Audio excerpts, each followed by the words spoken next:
No, that's not true. That is an inaccurate. He actually lied. Other people do it? He lied. Other people do it from time to time? Yeah. Okay. Well, welcome everybody to another episode. Welcome everybody to another episode of You Might Want to Sit Down for This. Yeah. This is your lovely and gracious host, DJXP, aka your girl's favorite DJ. My name is Trivelle Simpson, and this right here is your favorite rapper coming up. Everything EO season. Yes. You know, everything up. All the time. OShauN. No, most definitely. We here. Welcome back, episode number 71. Hey, I like that. 71. Look, I like that you 7 got and that 1. right away. Those are my favorite numbers. Like sevens with the sevens and 7 the and ones. 1. No, 7 and 1, not sevens. Yeah. 7, 1. Yeah. Either or. 1, 7, 7, 1. Okay. I'm guessing there's a difference. 77. There. How's everybody doing? Not dead yet. Whoa. Well, no, I mean he right. That is an accurate depiction. Not dead yet. Staying alive, hard to kill. No, most definitely. So we got, we've had a lot of things happen in the world at large and the world at small. Hopefully everybody's enjoying their summer as it pertains to the beautiful weather we've been having. Listen, enjoy it. Your summer bods. What? And shout out your summer bods if right, if that's something that you're into. Where should we start? We've had a lot of things go on at the beginning. Yes, no, most definitely. Let's start with one of the big first and topics. Foremost. Yeah. First and foremost. So I'm sitting down for this. We all are sitting down. I was sitting down one day during it's like the day after the Olympic opening ceremony. Yes, because we're almost at the end of the Olympics now. Yeah. And I get like a message, like one of my friends, like I'm in a group chat and he sends like He's an Olympian. No, it was like a Keepsake Solid thing where he sends like, can you believe what they did with the opening ceremony? Oh. Does he work for Keepsake Solid? Is that? No. It's just like, I think he was just on it. Okay, yeah. Yo, can you believe what they did? And I was looking at it and so he's talking about like the table scene with the different different characters. And he's like, this is a mockery. And at the time I'm seeing the Last Supper. Because to me, Christianity dominates the imagery of the Last Supper. I mean, that's very much an iconic. Yes. 12 members at a fancy dinner on a linear, on a straight table. Yeah. We run the straight table thing with nobody on the other side. Yeah, no one on the other side. If it's a round table, I'll get that to King Arthur. But if it's one table and everybody's sitting on one side and we looking at it, that's over here. And he was just like, "Yo, can you believe that? So, man, this is crazy." And he's Jamaican. I'm not saying that defends what happens next, but it probably explains it. Tread carefully now. He's just like, you're a disgrace. Wait, he said, who's a disgrace? Me. He says, you're not using your platform to talk about these things. It's wartime. He goes, we're wartime, and you're standing on the sidelines. Oh, boy. Here we go. And... Well, look. Now, look. My personal feeling, because as you guys know, I do a couple different shows. Yeah. You're a showman. So there's a couple shows where I bring on people of varying opinions and we have discussions. Right. And my thing is like, I know my faith. And one thing my mom and I always say is that the gospel is offensive. Oh. And I don't seek to deliberately front-footedly offend. So what I mean to say is this. If you articulate, if I've invited you to a show and we're here supposed to talk about something other than faith, or like we're just talking about maybe what you do for a business or what you do for a company, and it comes up some of your personal views. I don't use that as an opportunity to say, well, I believe the total opposite. However, if you ask me, what do you think? I'll tell you your position on that particular. And then now we're probably going to be in a good conversation. Yeah, tete-a-tete. But I don't look to pick the debate unless we're here to debate. Mm-hmm. Guess what? Yeah. What? Am I a disgrace? Do you agree with him? Are we here to debate? Yeah, well, that's the question. Are you disgraced and are we here to debate? You're not here to talk about what we did or our person. I mean, this is I think I don't know. I don't want to say I felt it was appropriate for me to say something. Okay. Which generally speaking was, look, I agree with the themes and the concepts of representation because anything in media, anything in politics has to represent and appropriately represent the people in a society. And our society has percentages of a vast number of different people. Absolutely. I just hesitate to have that representation and those conversations come at the expense of a faith. There's something somebody said to me the other day, which is like, it's a dangerous time when minority positions become majority conversations. Yeah, who said Conversations? Yeah, so like the way we talk in society today correct, is a way that we communicate with respect to a minority percentage of our people. Okay. As a black person, I'm not even against that because it works in our favor. It works in our favor, right? In that regard. But we shouldn't do that and then thumb our nose at other things too. I think there's a way to have free speech without having hateful speech or without having neglectful speech. And that is the line. That is the line because that doesn't always work. And look, I defend. Like what I'll say is this: the Olympics have a right to say whatever they want to say, and then we have a right to say in response if we don't like it. Yes. And then there was a backlash. I think they took it down. There were some people who protested. There was a bunch of different actions that took place. Yeah. And then that's they took it down. They took it down online. Off of the YouTube, off their main thing. Yeah, but it's already aired. But it's right? I mean, you can't undo an airing that's per se, even if it's something bad that has occurred. Like you can't. But what I don't want to do is, yes, I want to have a rallying call for people who. I don't want to. How do I say this? For people who see the world a certain way. Yeah. Perhaps people who see the world almost similarly to the way I do. You do. Yep. I don't think I don't want to say we should be getting outraged, but we need to be willing to have conversations. Yeah. We don't benefit the situation by staying out of the conversation. Okay. No, because the conversation is happening. Yes. And it will happen with or without our outrage. Oh. And we need to maintain ourselves in a posture and a position to be part of the discourse. Yeah. So that our desires can be felt as a result of the discourse. Do you see what I'm saying? Yes. Because that's what everybody else has done. They stayed calm enough to talk it through. Yes. They didn't just leave.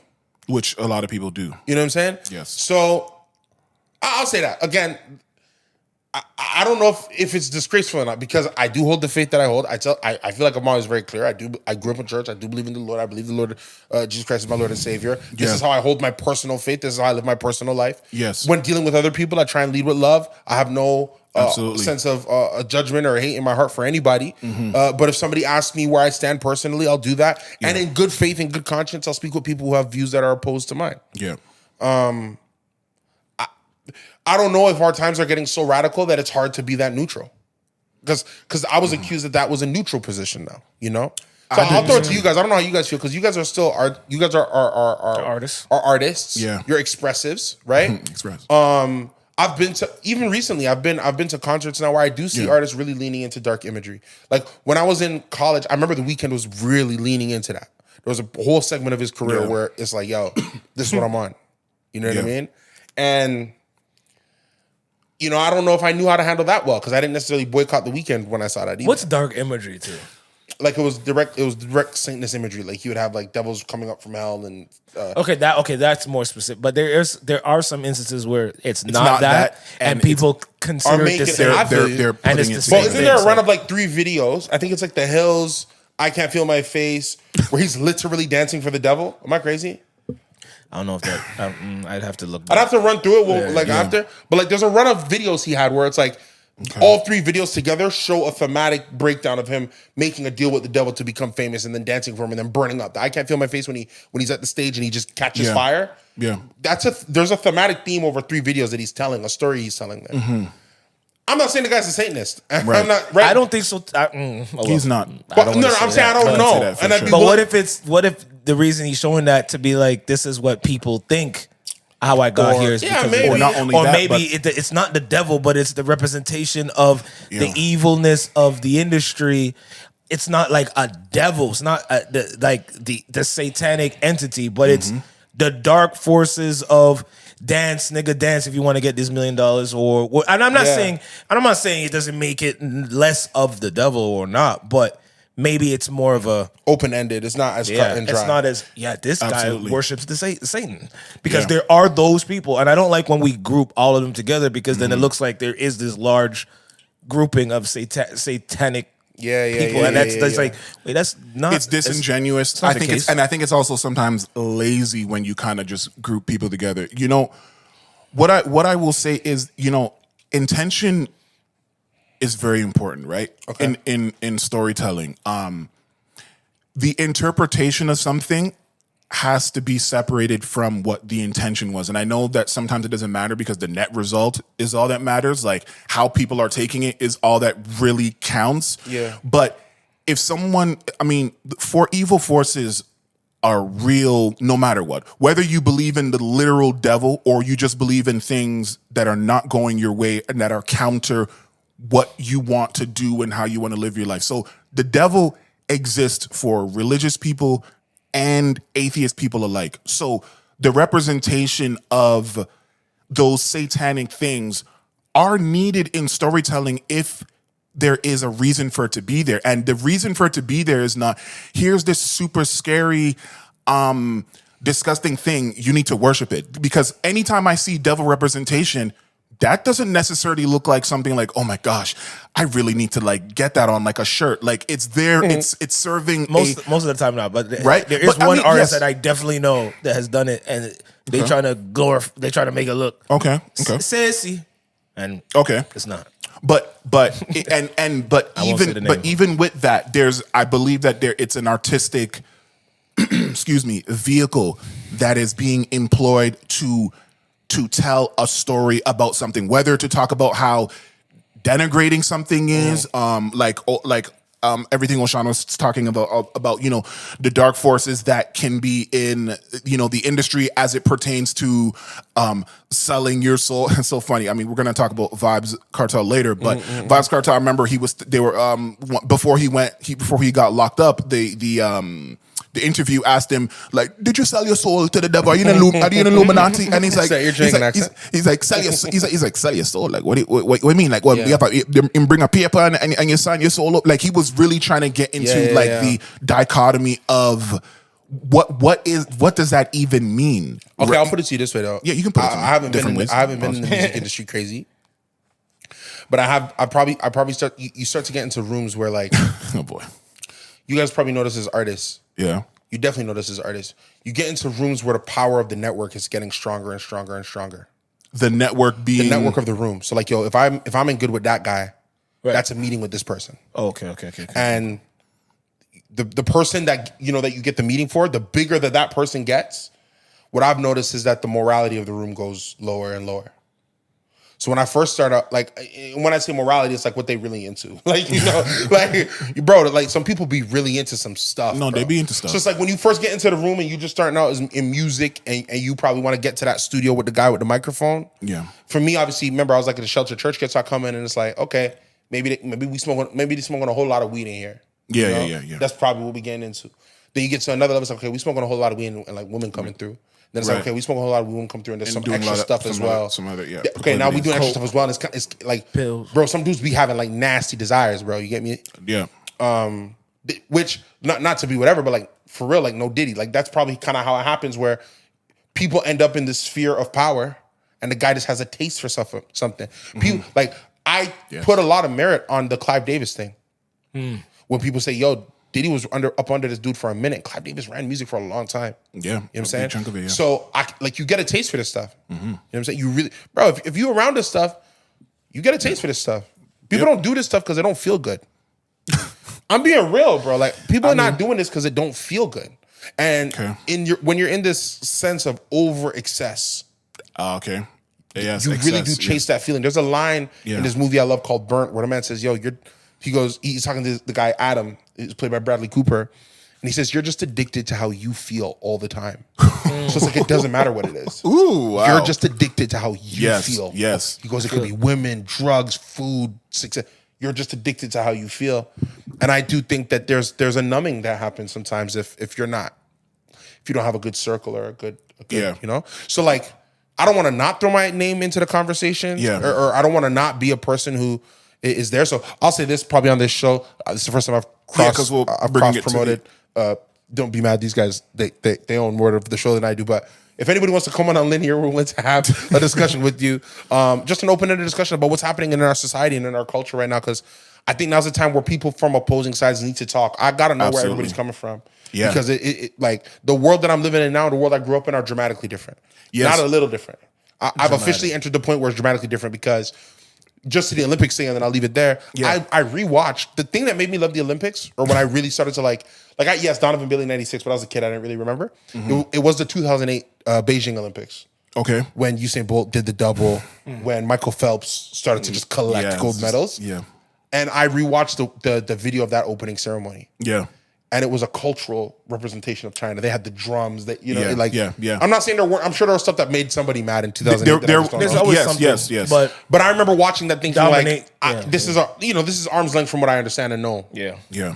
And what just happened in Paris, and I love Paris. That's another thing too. I love Paris. I know the art and the music and the people from all walks of life, and I love Paris. I go there. What I saw was not arm's length from the world that I know and understand. It was not arm's length. I don't live in a world where you can have everybody represented. You can have everybody performing. To deliberately, essentially bastardize the image of the Last Supper is a step too far for me. And we off air we did talk about, or we argued about the validity of if that scene was of the Last Supper, because they did the creator of it had said that it was a pagan festival. It wasn't really, because and the other thing too, when you think about the context, like when you think of Leonardo da Vinci and the painting of the Last Supper, you start to think of the other cultural things that were happening at the time. So that pagan festival could have actually been something that influenced Leonardo da Vinci in doing the Last Supper, right? So there is no way to know for sure, but it's, once again, when we talk about your intent versus how things are being received, sometimes you have to be, and we are, and as much as you said, we do live in a different times now, we are in an overly sensitive time, in the sense where you have to be, if you have to be conscious for people's sexuality and these different things, you have to be conscious of the other things that could offend groups, big and small. So in saying that, if you're the person who's putting this together and you know that your intention is not to disparage the Last Supper, and by large 3 billion or 2 billion people worldwide, bro, it's a lot, then at that juncture you would have to say, okay, what can we do to not make this feel so closely tied to that, if your goal is to not offend. Now, if your goal is to offend, you're allowed to offend. You're allowed to make political statements and things. Now, the question would be, is the Olympics opening ceremony that's supposed to be inclusionary of everyone? No, but it just becomes, let's talk about it, because I don't know what percentage of the world is allied to or part of the LGBT. I don't know the initials, the LGBT. Okay, so like plus community. So I don't know what percentage that is. So if you take like the 9 billion people in the world, you don't know what percentage. So if you take everybody who identifies with the community or is an ally to the community, so so those are two groups. Okay, into one. Okay, I don't know what that number is. I feel very strongly it's not as much as the percentage of people who identify as Christian. Or the offshoots of Christian, or anything that is from that. Correct. tree. And I see a society where we are being more cautious to protect the energy and the emotions of the community over here, and not caring about the emotions and energy of this community. But that is by design, though, and that is a global, what you would call an overcorrection, because for so long we were just leaning into we were only paying attention to the majority, like the hetero images and the mainstay of whatever society. Like that's even how things like slavery and racism get to have such long legs. Having a show, or well, actually, never mind. This is where the conversations happen. This is probably not the show for it. It'll be linear for that. I did just want to say a word on it. Yeah. I was just gonna say, do you think that they knew? That the person who created it knew that this would be offensive? 100%. Okay, so that's the problem. Well, here's the thing. Nobody can tell me no. Because and if she didn't know, did the other people on the team know? How many people are? Because other people, and you still go with it. You still say, "Who cares?" Yeah, because then there is an intention. Yeah. Because what do we talk about? Even when we just talk about music with our records. Yeah. Right. When we submit a record to a radio station, certain radio stations.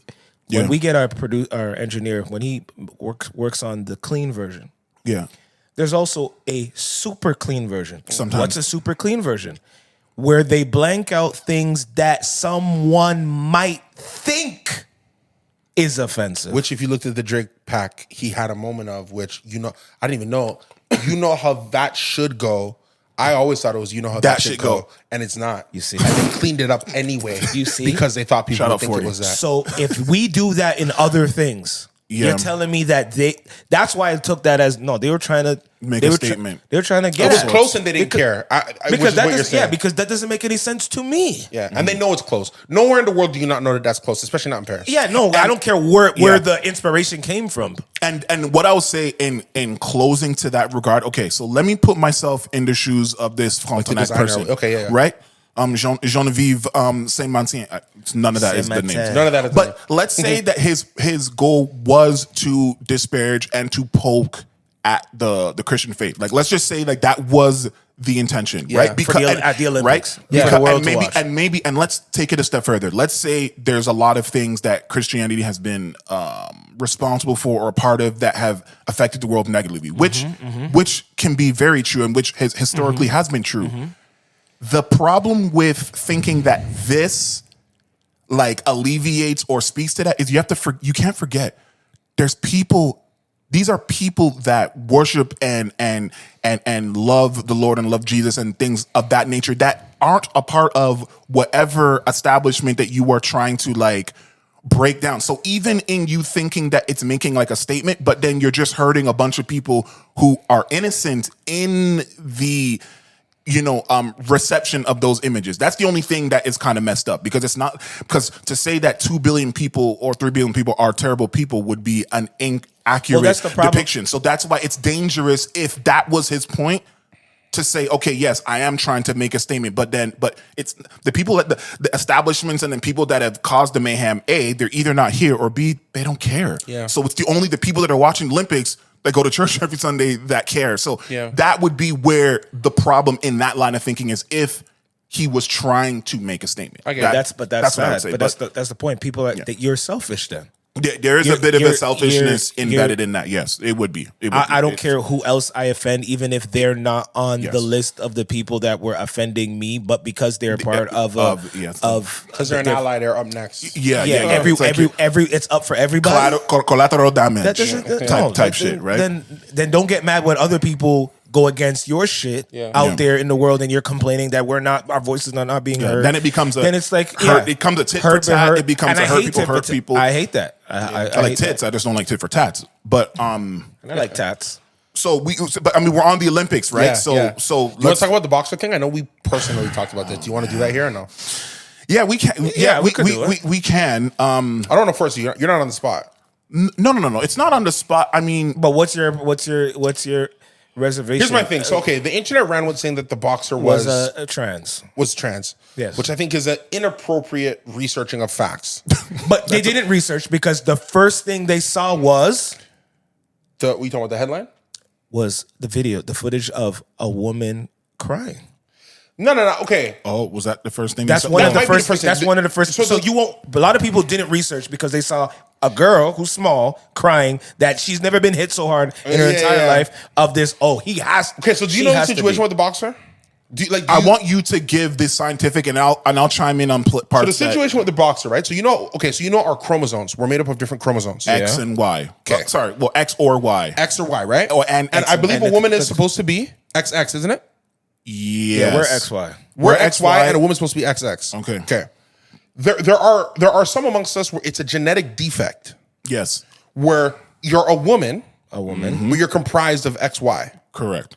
You can't reproduce. I don't know if this falls for the boxer. I'm just explaining things. Okay. You can't reproduce.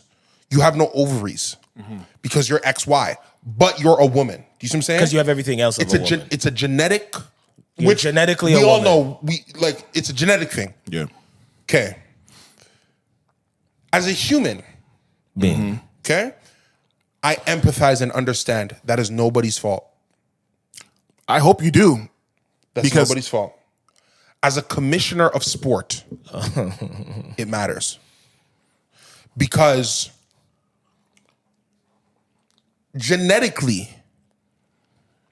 you have an advantage. You have a genetic advantage. My issue isn't that this person should. If they're a woman, I don't know. I'm not getting into all that other stuff. But it's kind of saying that the Olympics are the premier amateur, no payment competition in the world. I have to fight you. If I'm in and you're in my weight class, we gotta go. Yeah. I don't get compensated for that.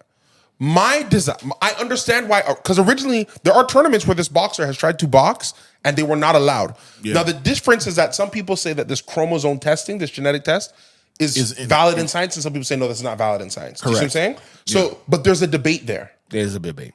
We're talking, two sides can talk about it, yes, right? They can. My opinion is that this boxer should just turn pro. That way, if you want to come, me and you want to fight, and I know you have, then we can work out the compensation and the risk that I'm willing to take to fight, to go throw those hands with you. But in an amateur competition, right?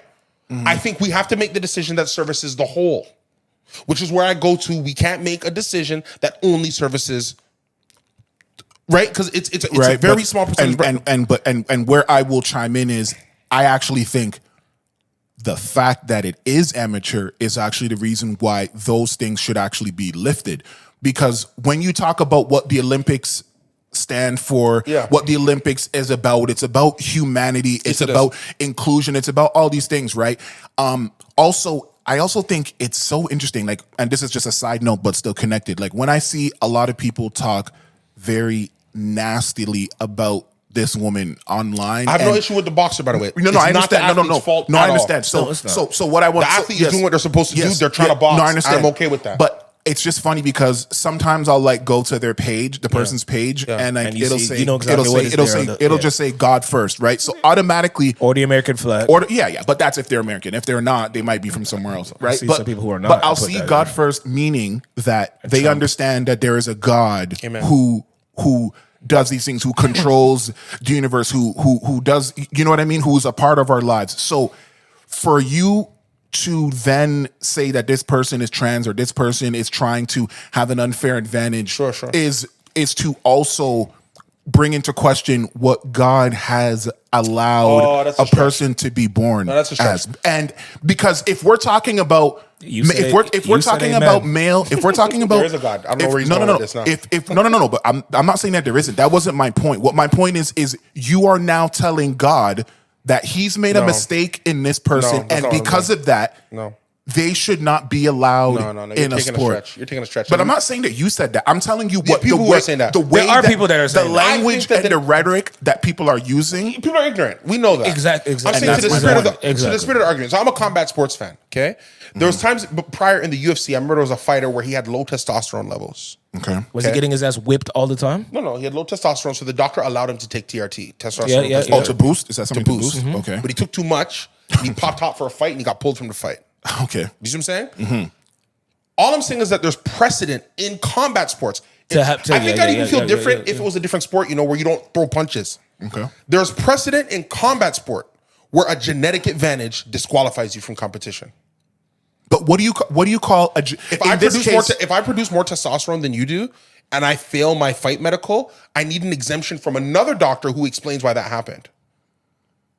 But what's the advantage that she's had when she's been getting her ass whipped? That's what I'm saying. No, like, it's not like she's been this flawless. She lost to one person. No, she lost a bunch. Pardon? In her boxing career. Yeah, people lose fights all the time. No, but a lot. You can't do that. Yeah, because that's an oversimplification. So who's she facing? Can I put you to say? No, I'm just saying who she facing to lose so many times. So I'm a big guy. I'm 6'5". Yeah. Well into my weight. Yeah, but if I went to go fight Amanda Nunes right now, the former UFC, she'll whip your ass. She was a champion at 45 pounds. Yeah. If I went toe to toe with Amanda Nunes, I would last probably 35 seconds. Okay. Yeah, but she's gonna. So her saying it, but she lost is not an argument. No, I didn't say lost, but I mean she's lost so many times that I'm trying to find out the advantage. It's not like this flawless ghost that has emerged. Okay, when I first saw the news, I thought this person was running wild in boxing. Is she a finalist right now in the Olympics? Yeah, but I believe as of now she either won. By the time this comes out, we'll know this. I think she won. But I think she's definitely a medalist. Yeah, I think she won. I think she won the gold. No, I believe she won. I believe she won the gold. You're taking a bad time to try to make this your argument because I think she ran through the Olympics. I saw the loss column, but I said the Olympics is amateur, right? Is it amateur? It is. If you go pro, you can't go back to the Olympics. Oh, okay. Oh, in boxing. In boxing, yeah. If you go pro, you can't. Okay. Because basketball has an exemption. And we love that. And we love that. Oh, we're gonna get to that. First of all you LeBron haters, we're gonna get to that. Yeah. Because the three mans who were told, "Yo, come, don't try out," are the three mans that are saving America. Black. Who were the three? It was Kevin Durant, Steph Curry, and LeBron. But also, Jason, why when they're losing, LeBron takes the ball.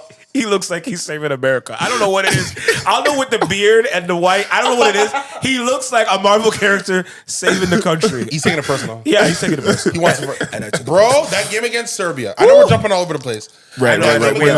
Okay, finish the girl that I think. Well, I think my thing is, I just think that the conversation devolved, unfortunately, online, as so many conversations do. All of them. But I think that there was merit to saying, look, we should probably investigate if this person has a genetic advantage in an amateur competition where her competitors have no choice but to get in there and knuckle up. I will say this: you're the first person of the people of that I'm the first side. One of them. Look how they group you. Sorry, you're one of the first people. After finding out that she was indeed a woman, you're one of the first or only people that are on it from that standpoint. Everybody else is.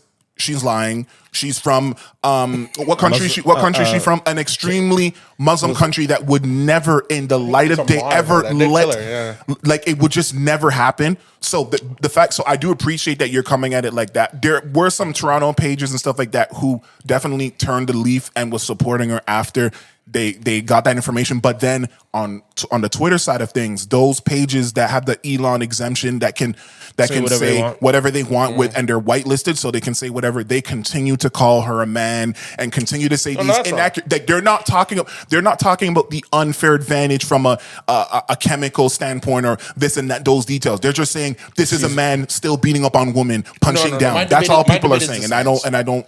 I'm not gonna, because people start. That's a problem. It's the thing. It's even the problem happening in the UK right now. I don't know if you saw with the man. That guy who killed those 4 girls. Did you hear about that? They killed them at the Taylor Swift class, and then people started to riot in the UK. Have you heard about this? At the Taylor Swift class? Bro, there was a Taylor Swift dance class. Oh, the dance class. And there was a guy, I think he's from Watford. I missed that. But he is, he's from Watford. He's born in Watford, I think, or Cardiff. He's born there. Yeah. But he's darker complexioned. So when it was found out that he killed these little girls, and they were of a more traditional English visual white? Yeah. Okay. What the You tricked me. You had my brain just paused. And he juked them up, bro, and killed them. Why? He's mentally unwell, and they got to throw him under the jail, in my opinion. Yeah. People came out and said, "Look at this immigrant." Because because of the immigrant who issue. came and killed our girl, but he's born there. The problem is that it caused some people to start rioting out beyond immigrants. We started to grab people at the side of the road and just dump them up. Yeah. And they're rioting right now, and it becomes this powder keg. It's the same thing I see with this conversation online, where man, the misinformation is just driving people that already have the hate, already have embedded. a fight in them that they go. It reminds me of these things. Remind me of we're really all over the place, right? Well, we'll try to bring it back. This reminds me of. Do you remember the time? Because I remember people didn't understand why it was so bad. Do you remember the time when Liam Neeson was talking about his sister who he got raped? Yeah. Said, I would beat up that nigga. And I was trying to find a black guy to beat him up. Yeah, find any black guy. And people didn't understand. Well, he did it. And I mean, it's his sister, and they didn't understand why it was so wrong. Yeah. Because, bro, when you take a crime of one and apply it to a group, we're in a bad way. It's a mod, and the man said he was waiting to pick a fight with someone to kill That's what they do with black people. Come on. Well, yeah, historically. You see. It's dangerous, man. So, but talking about the positives of the Olympics, if we can. Yeah, absolutely. LeBron James, Captain America. Oh yeah, he's Captain America. And Old Man Wolverine, he's like mixed into two. Yeah, I don't know. Yeah. At this point, we don't know if they're going to win gold or not. I think they will. They will. I mean, so let's pretend they did. Playing France in France, but I think they will. Right. Yo, and they hate fucking Embiid. Lord of mercy. Oh man! Anytime he touch the ball, stuff like this is why it looks so scripted. It looks so scripted. How is France? First of all, Canada, y'all broke my heart, man. Jamal Murray 3 for 13. I don't usually call out players. Jamal Murray going 3 for 13 cost us that game, in my opinion. So what is this? 1 for 9 didn't help. But I don't expect him to. Who was 1 for 9? Dylan 1 for 9 in that game for 2 points. Yeah, but so what? That's what I'm saying. Jamal Murray 3 for 13 hurt my heart. It's a bigger impact. So you're trying to tell me as long as it's not the Lakers, he's not gonna go crazy? No. Because then, bro, after they beat the Lakers, and who did they face next? Minnesota. Lost to Minnesota. And he played like shit. He didn't play like he played against the Lakers. But he played like shit. Yeah. I have a problem. I have a problem with that. I don't know. Look, he can ball. I'm looking at it. They were too confident. They were overconfident. It was an embarrassing watch, bro. Yeah. It just looked like CG. It was an embarrassing watch, man. Because the thing is, after talking all that shit, they were talking trash, you think? Yes, they're meddling for sure. That's 100%. That was like you put your money down. Confident. They're 100%. 100% medal. But when you look at it, they should have. I know. I know. I understand what they were talking about. No, I know, but the thing is, bro, that Jamal Murray coming off the bench, that's a team that should do something. Because when they were down, see, when America is down, man, Steph Curry kept them in that game. You see? Exactly. Exactly. Bro, they were almost down. People don't want to talk about it. For the majority they were of the almost game. down 20 to 30 points. Correct. Steph Curry wasn't stepping up and stepping. Exactly. But Canada did not have that same resolve or fire for some reason, though being down. So I don't understand. The other guy. You see what? Look, I feel like Shai did his job. Shai had 27 points that game. Who's going to be? When Curry's doing that, LeBron was down low doing that, and then Durant jump in. But when SGA was literally carrying, I think Brown had a triple-double that game. Steph Curry went on for 37. It was Embiid was even showing up. Yeah, I'm like, yeah. Jamal, we had Shai do his thing. No one else showed up. You can't give That's 8 not good, points. You can't give, and he was open. Bro, they were open Solid shots. defense. Bro, I think he took bad shots. I know. That's why I was forcing. That's why I was concerned. Some shots SG, because I feel like SG's in there like, man, okay, fine, give me the ball. But man, I could not believe it. Couldn't believe it. Broke my heart. It was bad. It broke my heart. Literally. The worst thing that broke my heart. So Jamaica's woman sprint. I'm a big sprint guy, Jamaican heritage. Man. Jamaica's woman sprint escapades between Shelly and Fraser just not being able to run a semifinal after posting a 10-8 time in the morning and shutting it down. Looked like she was going to be able to run that day. 1,000%. Bringing Sharika Jackson, knowing she had a hamstring pop a couple weeks ago, for her to pull out of every single event. Every single one. I'm not saying you wasted a spot on the team. But you did. Because she's one of the best sprinters of all time. You got to give her a chance. But it's like, Sharika, you know your body. You knew that. You've been a high-level athlete many years. It hurt. It hurts. Kishane. The problem I have with Kishane, if you look at Kishane's semifinal run, where he runs 9.8. By the way, the gold medal wins at 9.79. Kishane ran 9.8 in the morning and he shut it down. Okay? So the boy has 9.75 in it. Yeah. It's there. Yeah. It's in it. It's there. He might have 9.69 in it. I mean, pushing, but yes. The thing that I saw when I got to the gold medal race, right, it was mental weakness. I'm going to tell you why. Because Kishane is used to coming out the blocks, hitting his drive phase, and then when he goes to the transition to hold his speed endurance, he's passed. Okay, yep. If you look at the race, the finals, and every time he's doing this, his face is calm. He's a killer, looking at people. Yeah. Look at the final. He takes his start. His face was hits the drive phase, and as he sees that he's kind of shoulder to shoulder with man, his face starts to tense. Yeah, we got to stay calm and let the body just. Yes. There's races that Usain had like that. I hate to do it to him. No, I know. But there's races where Usain, Rio 2016, Justin Gatlin was out in front of Usain. And his face stays calm. You just let the body do the work. Turn it over. Yes, you train for this. You know where you can get to. And we all know this. If you're a track fan, Noah Lyles is a guy. His top end speed is absolutely insane. No joke. He will catch you if you're not running properly. Right. Well, and karma so done. But I mean, Oblique Seville. I don't know what happened to him because Oblique Seville was running 9.8 in the morning, 9.91 in the final. So something happened to him. That's gotta hurt. Dead last. I don't know what happened to him. That's gotta hurt. I didn't run the 4x1. The whole team just collapsed. It was a really big collapse. Absolutely. Julian Alford, though. I was watching the women's heats in the morning. Obviously, we're watching for Sha'Carri. We're gonna see what Sha'Carri's gonna do. Of course. But Sha'Carri was in a heat with Julian Alford. I think she won. got And I'm watching with a bedroom of mine.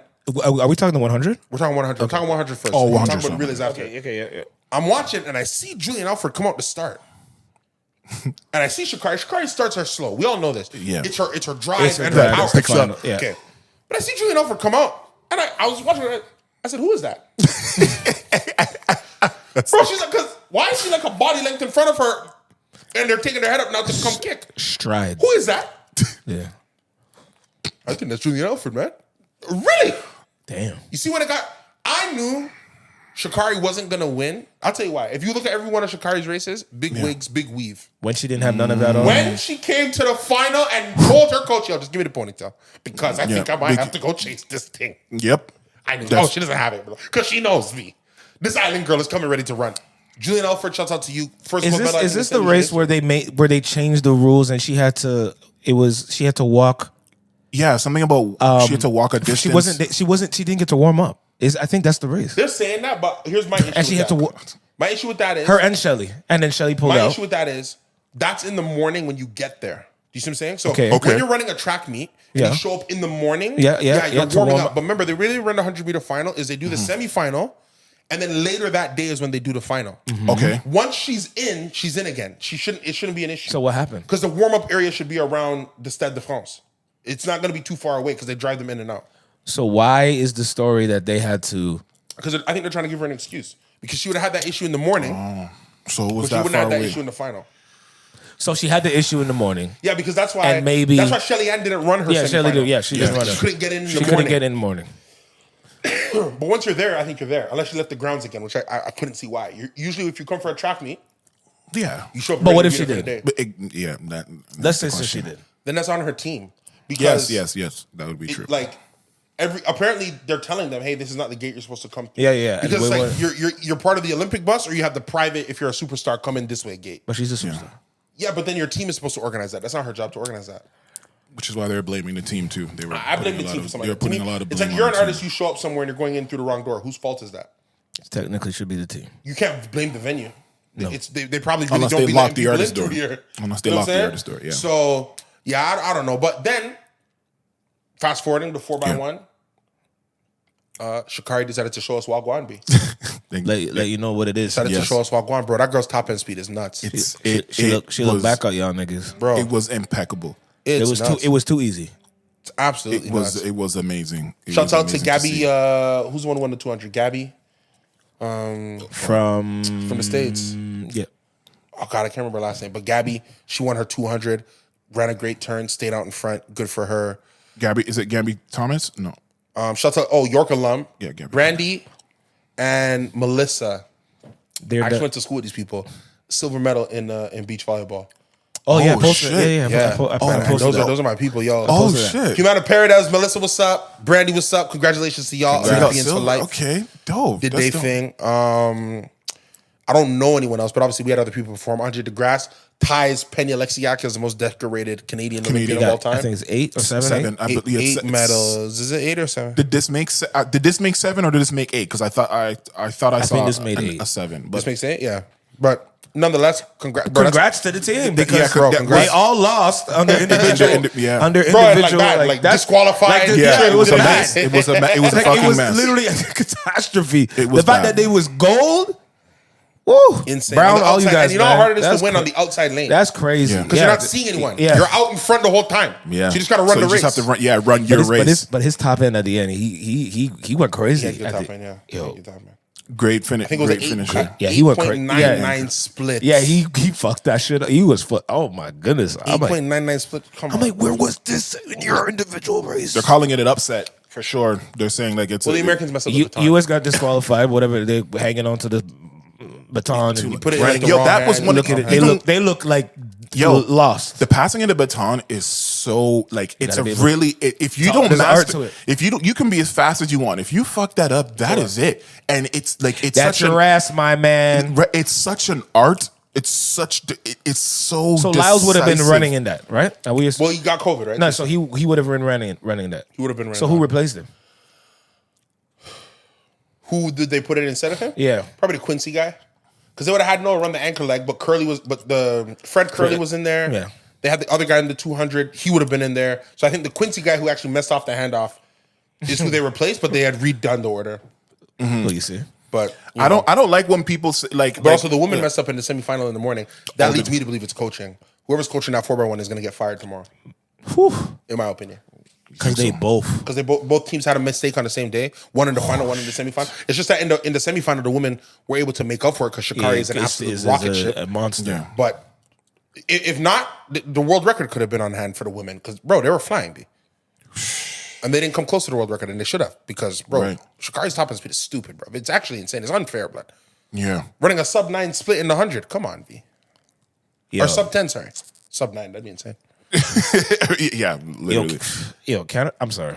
I'm not over that. I can't believe that they won that goal. That Canada. The 4x1? Yeah, I couldn't believe it.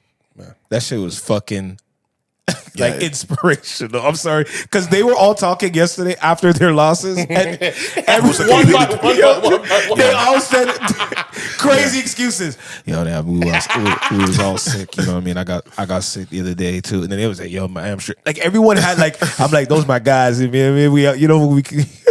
We have excuses for why we did. So that And Noah and that Caribbean interviewer asking Noah what they thought about the Canadian team, like if their competition. He did it earlier in the year. I think it was early in the year. Was that early in the year, or was it that better? When they asked who do you think would be the competition for you guys in the 4x1 and he brought up the interview brought up Canada, and he just kept saying who. What? Like he laughed, like it was a joke. He just kept saying who, like it was Mike Jones. It was like a joke. He was really like, you guys. The soundbite that has aged terribly is the soundbite from 4 days ago when after winning the 100, they said, Noah, who's going to be your biggest challenge in the 200? And the man said, after I come off the turn, they're all going to be crying. And guess what happened? That's what the man said. B. Yo, they came off the turn. I saw the man very behind. Yo, he is lucky he still got a medal though. He is. I'm so cheesy he has that gold medal. You know, like I'm not against Noah Lyles because he's doing great things for the sport. Yes. But and to be fair, it's just how like he a is. Floyd Mayweather, yes, it's good you to have do the have talker. to do this to get people. People don't look at track. I look at track because I'm Jamaican, so I look at it. But even I only look at it from World Championships up to the Olympics. Yeah. So I'm like a 1 year. Right. Every we don't look at we don't look at it like that. So I look at the last World Championships and then all the way up. That's to this why we year. like Shakira. That's why we like. I mean, we like our Jamaican runners. You know what I mean? He's bringing excitement to the sport. Notoriety, He's excitement. saying stuff like, "Yo, remember the NBA thing? What? World champions Of what? But what's he? 27? He's not going to be back at. He's not Justin Gatlin, bro. Where he's going to be able to continue to do this into his. Wait, you think he won't? Wait, sorry. Yeah, what do you think? You think he'll have a half life? You think he won't go to the LA whatever one? No. Let me be very clear. Oh, sorry. Like, I want to be very, very clear. No, be clear. These guys are not playing. A guy like Noah Lyles is 167,000% gonna make sure he's good for the LA Olympics. Okay, because I was about to say there's some.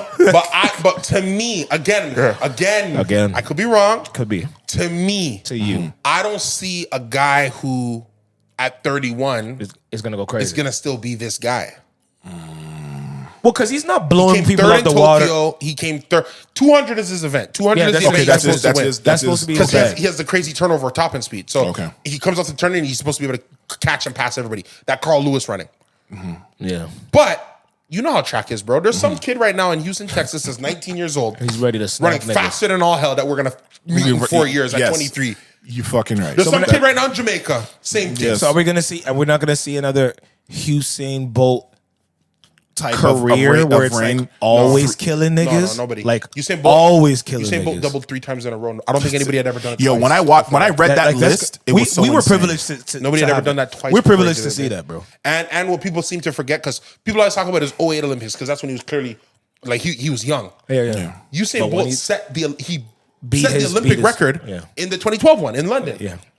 By 2016, you can tell he was slowing down. He was just flat out winning races. He wasn't sitting for time. Yeah. But my nigga, he's looking back at people. You're not gonna see that. Yo, like a double, like many times. No. And not breaking a sweat, not looking like anything is stressing him out. Just turning over, calm, turnover. And remember, Usain was losing meets, he'll losing Diamond League. Yeah. But Usain did When it was not time- lose yeah, when when the it world was watching. staring at He y'all. needed Yeah, that. he didn't give a He fuck. needed that kind of. He needed that pressure. He needed said, that pressure. game time. That pressure. So- like someone who knows pressure. So is we like, won't see that. Okay, got it. I don't think so, because when you look how fast these guys are running, right? These guys are running very fast.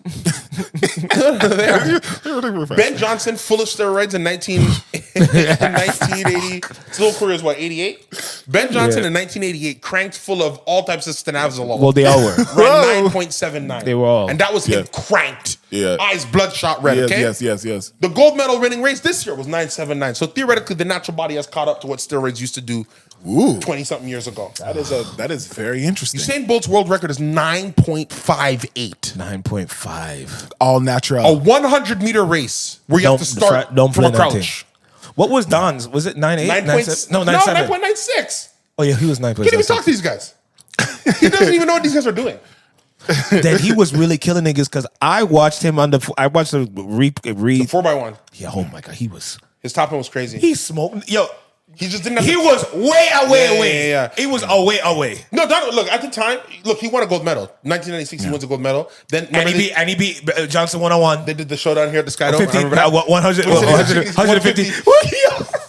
Yo, see, that's what they're missing. Yo, one-on-one battle, a pay-per-view event. That's crazy. I still remember Donovan. What do you think about him hurting a quad? He didn't hurt himself. He's a chicken. He's scared to lose.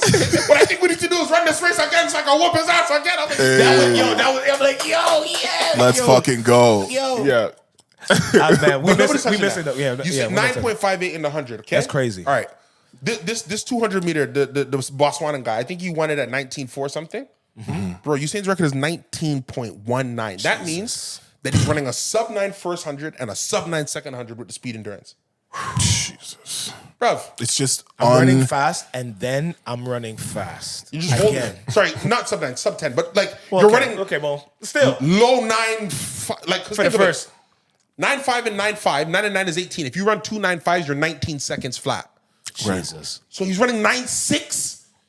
And I feel like, people, I feel like he probably ran a 19 somewhere and he like practicing, like, you know what I mean? Like, yeah, on one of those days, why can't we assume that the niggas didn't do their fastest, that we've just never, he never got to do it in front of people? The reason why I don't think because you got to keep in mind the first 100 is on a turn. Oh shit! You know what I'm saying? So there's no way you can get your real top end speed on a turn. Yeah, you hit the straight line is where you make up the difference. Yeah, but boy, yeah, we were treated to a tree. Usain Bolt. It's only going to be from his family tree that we'll see. You think so? But Donovan has that iconic, like putting his like that. Yeah, because who was Usain Bolt's biggest op? Like who? Tyson Gay in the first Olympics, and then Justin Gatlin when he got both the suspension. Yeah. And he had Johan Blake for 1 year. He did. Yeah, well, his fellow Jamaican. Yeah, his fellow Jamaican in 2012 because Johan Blake had beat him, I think, at the World Championships. Mm-hmm. One of them. Then he had Tyson Gay in 08. Mm-hmm. I still remember the interview when Usain Bolt sets the record at the Olympics. When he dropped the arms, yeah. They asked Tyson Gay, "Did you run the race you thought could beat him?" He goes, "Yeah." And I respect that. You know what I'm saying? I respect. I thought it would take. I respect when people. I respect when people say things like that. Or was it? I respect it. I can't remember who it was, but like I think that was Tyson Gay in 08. Then 2012, it was Johan Blake for sure. 2016, his biggest rival would have been Justin Gatlin. That's when Justin Gatlin had come back, and Justin Gatlin had a year where him and Usain ran the most 9.7s, I think, in like history. In a season. In one season. Each of them had like 5 or 7 or something. Crazy. Damn. 9.7, just turning over, nothing but power. Yeah. Fast niggas. Wow. Crazy. That's crazy. Yeah, sprinting's good. If you get into it, man, sprinting is fun to see. Absolutely. You're like, absolutely. Like, I can't believe the human body can do this. Push. Because, bro, it's dumb Push fast. It to the limit. It's crazy to see. Moving fast, and when you see one person just pull away. Yeah, it's like, yo, how fast are you? All of these guys are fast, yo. They'll dust all of us, so it's like. And it looks like they can turn again. Like, they're stopping because the race is over, not because they don't have more kick in the body. You know what I'm saying? Yeah, exactly. Yeah, it's a great sport. No, most definitely. And of course, by the time this comes out, the last couple of days would have happened. So we'll find out what happens with basketball and a couple of the other runnings. A year or two, they'll be on the same. I want them to be played together before basketball's over. Who? LeBron and Curry, man. I don't care. I know, but fuck it, man. But it does look cool. Like, it does look cool. Neither guy can lead their team. Yeah. That's really what it comes down to. And it sucks, but I just wish I watched Deadpool. Niggas can come back and join somebody else. Yeah, Wolverine left X-Men and joined Deadpool, man. We are, man. No, but we're talking about champions, leaders of their sport and stuff like that. And getting into my guy right now. Getting into the greatest. Jersey Drake Rogers. Getting into the best that ever did it. Wait, what was that hand movement? What is that? Guess who does this? Oh, that's Donald Trump, right? Yeah, I don't know why is he always measuring things? Like, what is like? Did he talk about when he cut fish? Did you not laugh when he's the black thing? No. His crowd size. Martin Luther King. We had the same amount. I had more. They said I had 25,000. He had 1 million. 25,000 is million. Today, I think it was pollsters that said that Kamala finally tipped him out 41%. Yeah, it was today. Yeah, today. So it's close. We'll see what happens. I mean, it's gonna be fun. The thing that I thought was funny is when he was doing the interview. And that little press conference at Mar-a-Lago? The press conference with the black lady? Is Kamala a DEI? Higher, yeah. And he says, well, I don't. What does that mean, DEI? Then when he's like, they're like, well, no. Do you think that they got it because she's black? I don't know. Is she black? Because for many years she's Indian. And then all of a sudden she's black. Indian and now she wants to be a black. I just found out she's black. We should look into that. We should look into that. Now she's looking black. into things is his favorite thing. I don't to like how he say says black. And I'll do. be honest. Black. And now she's black. She's the Indian heritage. I honestly feel sorry for American. I'm sorry for our American listeners. I feel sorry for you guys because I get, man. It's great. Because it's entertaining. Our guy going nuts too. No, I understand, and we'll get to that. But let that cook. But let's get to let that shimmer. But let's get to let's get to the king, yo. Let's get to the GOAT who's just continuing to prove that he's. Why doesn't he just run the country? Might as well. Drake, we're talking about. So the equivalent of a double disc documentary on our heads. Which, forget the records. Yeah. A double disc documentary on our heads, in my opinion. If you look at the collection of all the footage, I see people on YouTube like putting together packs. Watching, of stuff. yes, 30-minute clips each. Yeah. Bro. I saw one guy putting a comment. Bro, it's the man literally walking from his plane. Some of the most unachievable stuff on the face of the planet, unless you're really about that life. Yeah. Man said, this is so inspiring. I can't wait till I'm living this one day. From the plane to his house. Yeah. You know what I'm saying? He comes in, the man says, do you want a coffee? He goes, no, I'll just take a water. I gotta watch all of it. I didn't watch. There's a lot of footage to sift through. I mean, you do know 100 gigabytes. I couldn't watch all is a lot of content to ingest, but of course there are some. Not at one time. Shit. Yeah, it's something that you can. But passing. I will say, there's nothing that Drake can do today that won't be met with criticism because people have found a way to have negative things to say about this. Give me the list for that. What are they criticizing this about? What could be criticizing? This is a distraction to take away from the Kendrick thing. Yes, but how is that one of the top? But what is? Because they said that he's trying to make it seem as if this is some sort of organic, like, yo, I've been had this footage, I want y'all to have it. He did. Even though it is, because these were recorded. You can see that he's been had this footage. Over a span of a lot of years. But you're right. Curation of it. Like, yes. This is a rollout. But it's not a curation. It's a dump. It's a data dump. We do it on Instagram all the time. Curation would be if it was put into a long form documentary. It's been around for a little bit. It was dropping little stuff here and there, little stuff. Yeah. Oh, I didn't know that. Yeah, it was in May. I think it made it in May or like this year though. Let's not Yeah. That's before the beef. It was. So now what's your problem? I'm not you. Before he starts saying, "What do I mean?" But but I'll say this. I think what I see from you not supposed to do that? What I see from even these clips. Yeah. Again, I've never broken bread with the man, so I don't want to speak out of turn. I understand. But what I see from these clips, this is probably one of the most calculating individuals that we have in music. Well, you don't get to be in the game this long and run it at a high level without being calculated. Like it involves meticulous calculations over and over again. So this is definitely a rollout. And the reason why I say that is because, and this is just the American thing. Again, I know everybody's telling me that Kendrick won the beef. We got it. Bro, I'm one of those people, I just don't enter the conversation because I still don't necessarily feel that way myself. Okay. But the crowd calls it and I get it. But why do you... The crowd calls it. But why do you think he didn't win? Because I think Drake had the better music. But that doesn't matter though, right? Because we've entered an era and understanding. Because that's the part of that's the part of the battle. But Drake had the better music and Drake was the more hated guy. Like Drake going into it. 2 weeks in, I said Drake he cannot win this. Going into it, Drake was the hated guy. That. So then for me personally, it's gonna go down to who had the better music. Now, I will say this. Here's the problem. I will say this. Kendrick released the record that plays again. So not like us plays over and over again. But I'm good, bro. I don't need to listen to that. No, we don't need to. But that's why he won. That's how they look at it. Because that record is played over and over. And it's played everywhere. Yeah, Arenas, it's not being played the radio. No, when I went to New York, bro, that song was like a repeat. And I'm like, he's not even from here. What is happening? No, he played like... So that's the only reason why he won. I'm going to sound like a Drake stan. He didn't win because he is the better record. We know what the better record is. Because Drake, to me, Drake never even entered the realm of, let me drop the record that the radio's going to pick up. He didn't. Yeah, he wasn't even... He tried to do the battle thing. But that was the problem that we said that he shouldn't have done. And... both of these guys could have been lying about each other. Of course, they're all lying. And they were. There's lies all around. Yeah, Kendrick's going to stick because, bro, for the past 3 months, people have been calling Drake a pedophile.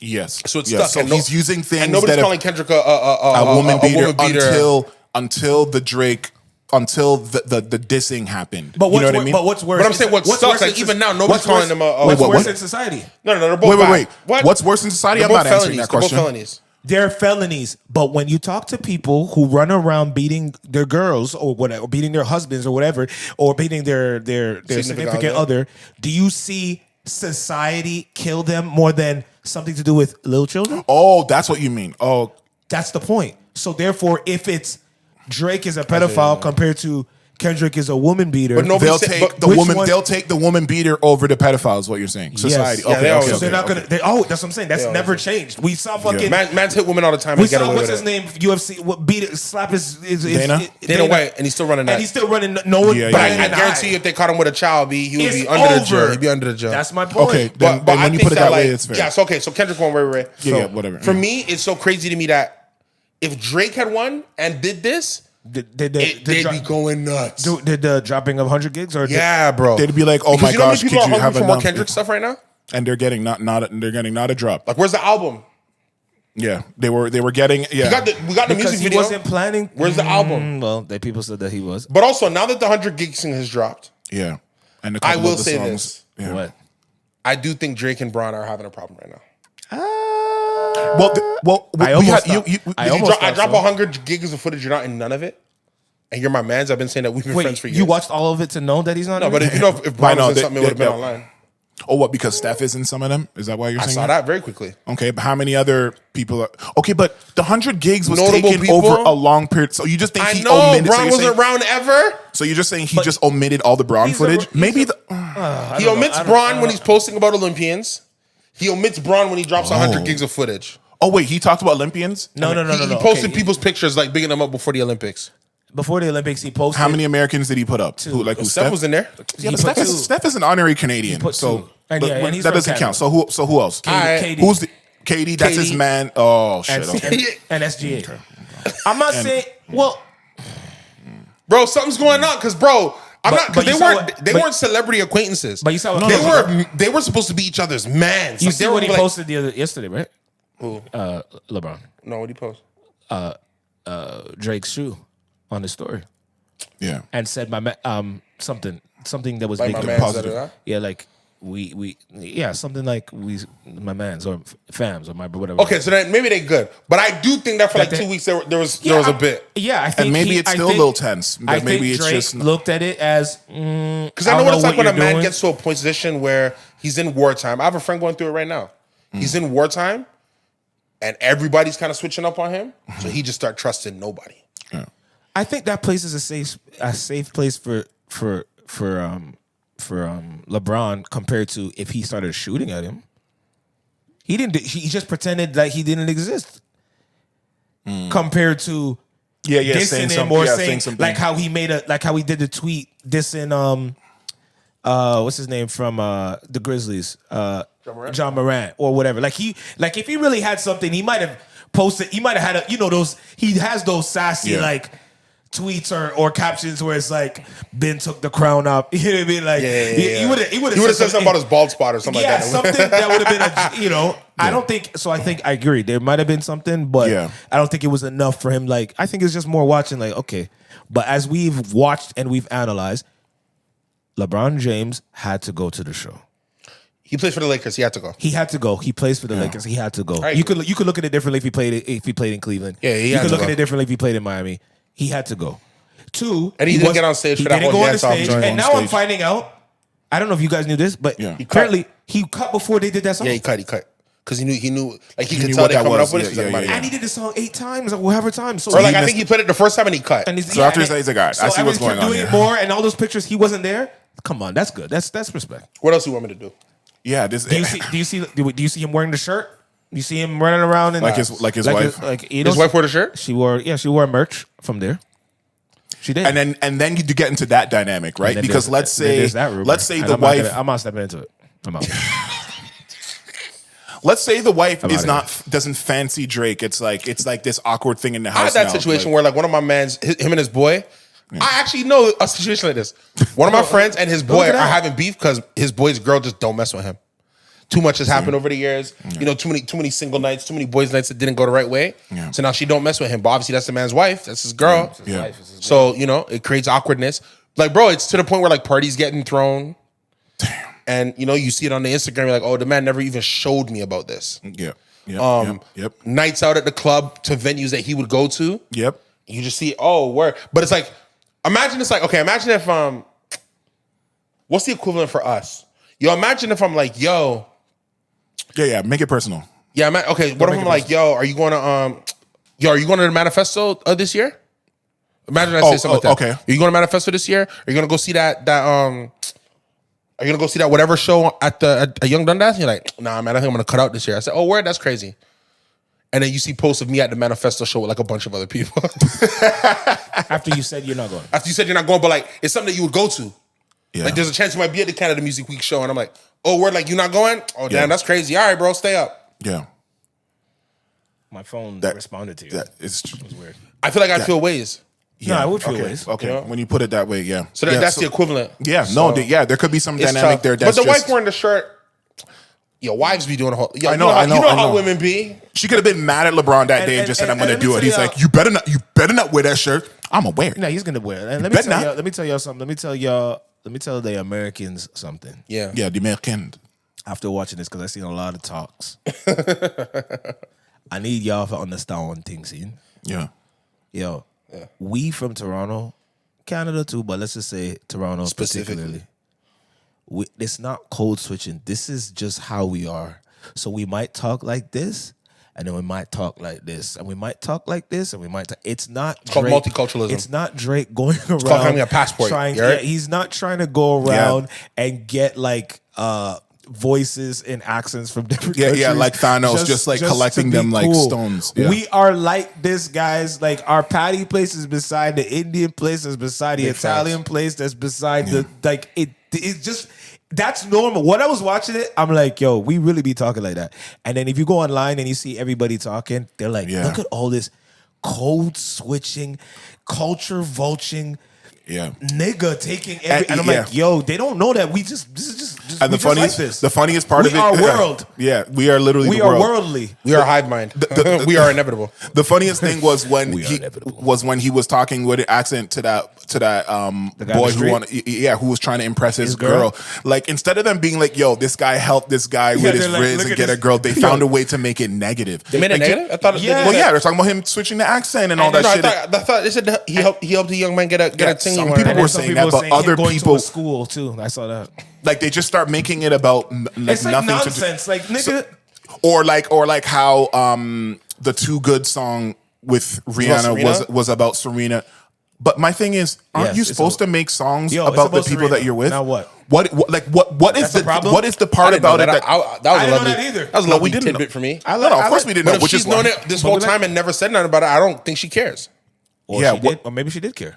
Yeah, do people not think that your muse or who you're with is going to end up in a song? The flex, I thought that was crazy while smoking the hookah. First of all, this is the most Toronto toxic thing ever. I hate that I identify so much with this guy. Smoking the hookah saying, but I also know she'll like the song, Mom. Yeah. So when and then dropping the hookah stick. Yeah. You know, when I make songs for these women, I make sure it's a song they'll like. Nigga, shut up. You know, Mom, I make songs.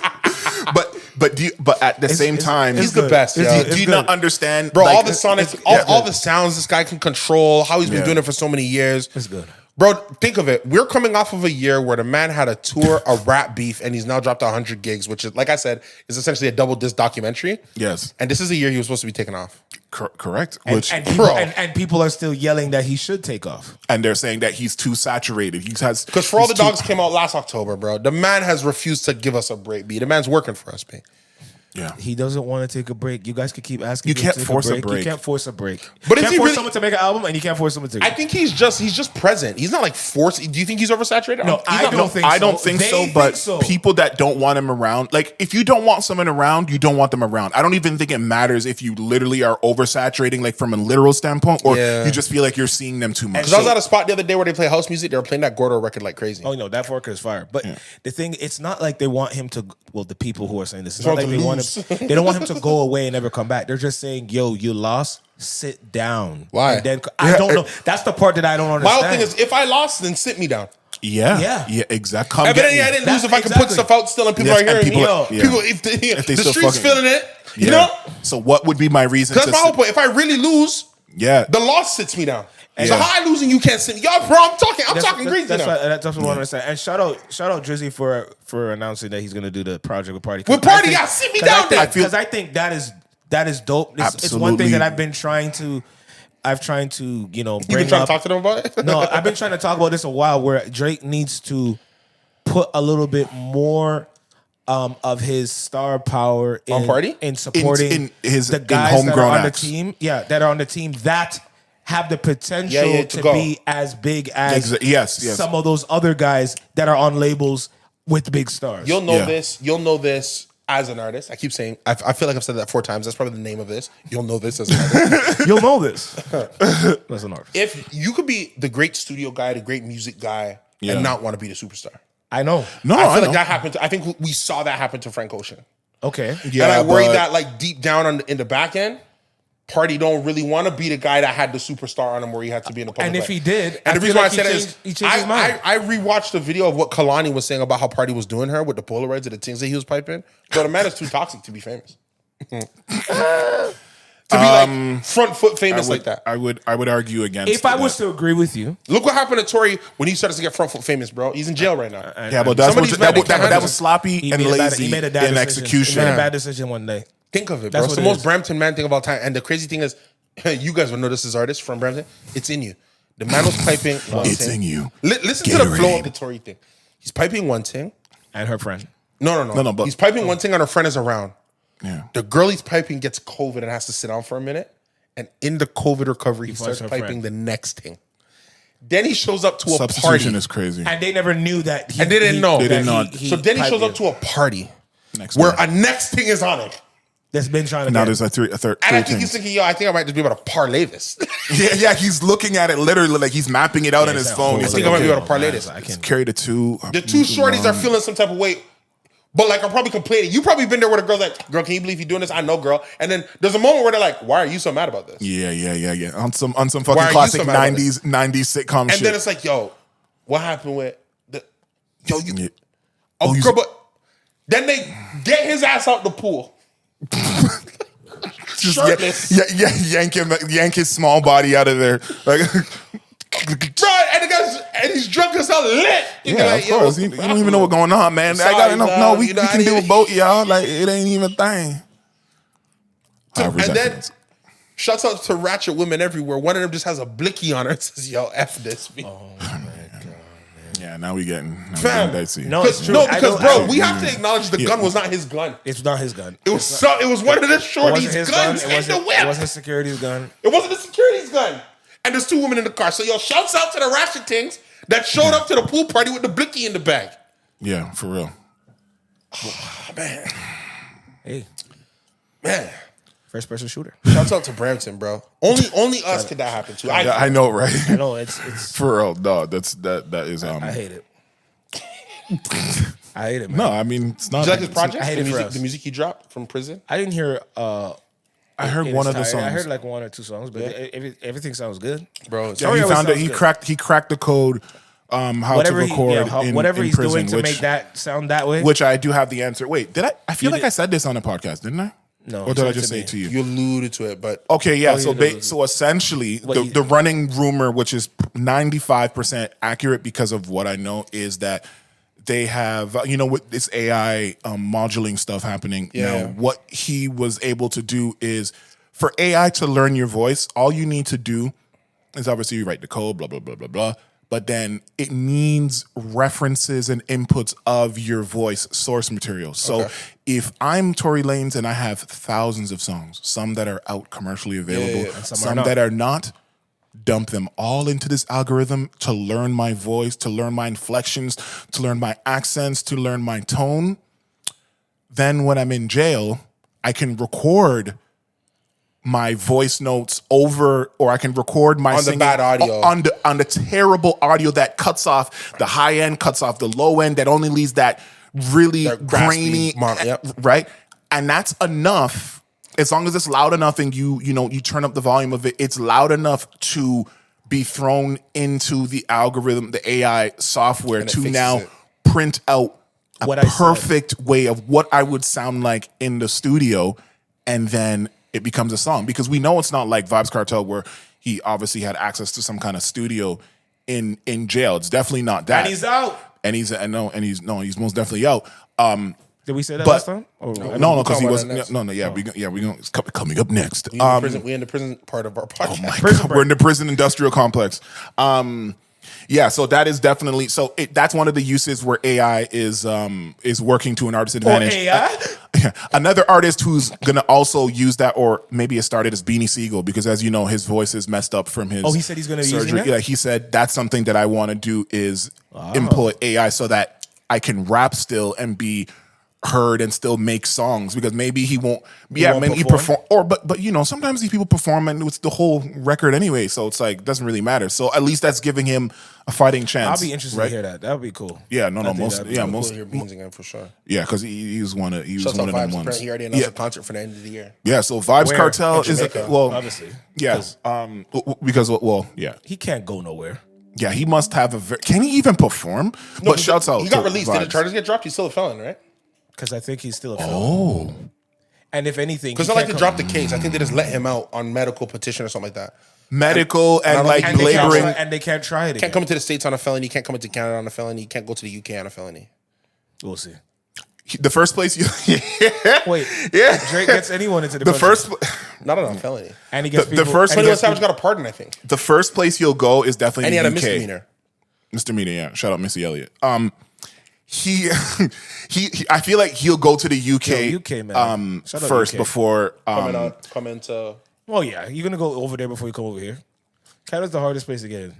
Yeah, but big facts, actually, big facts. But honestly, I didn't.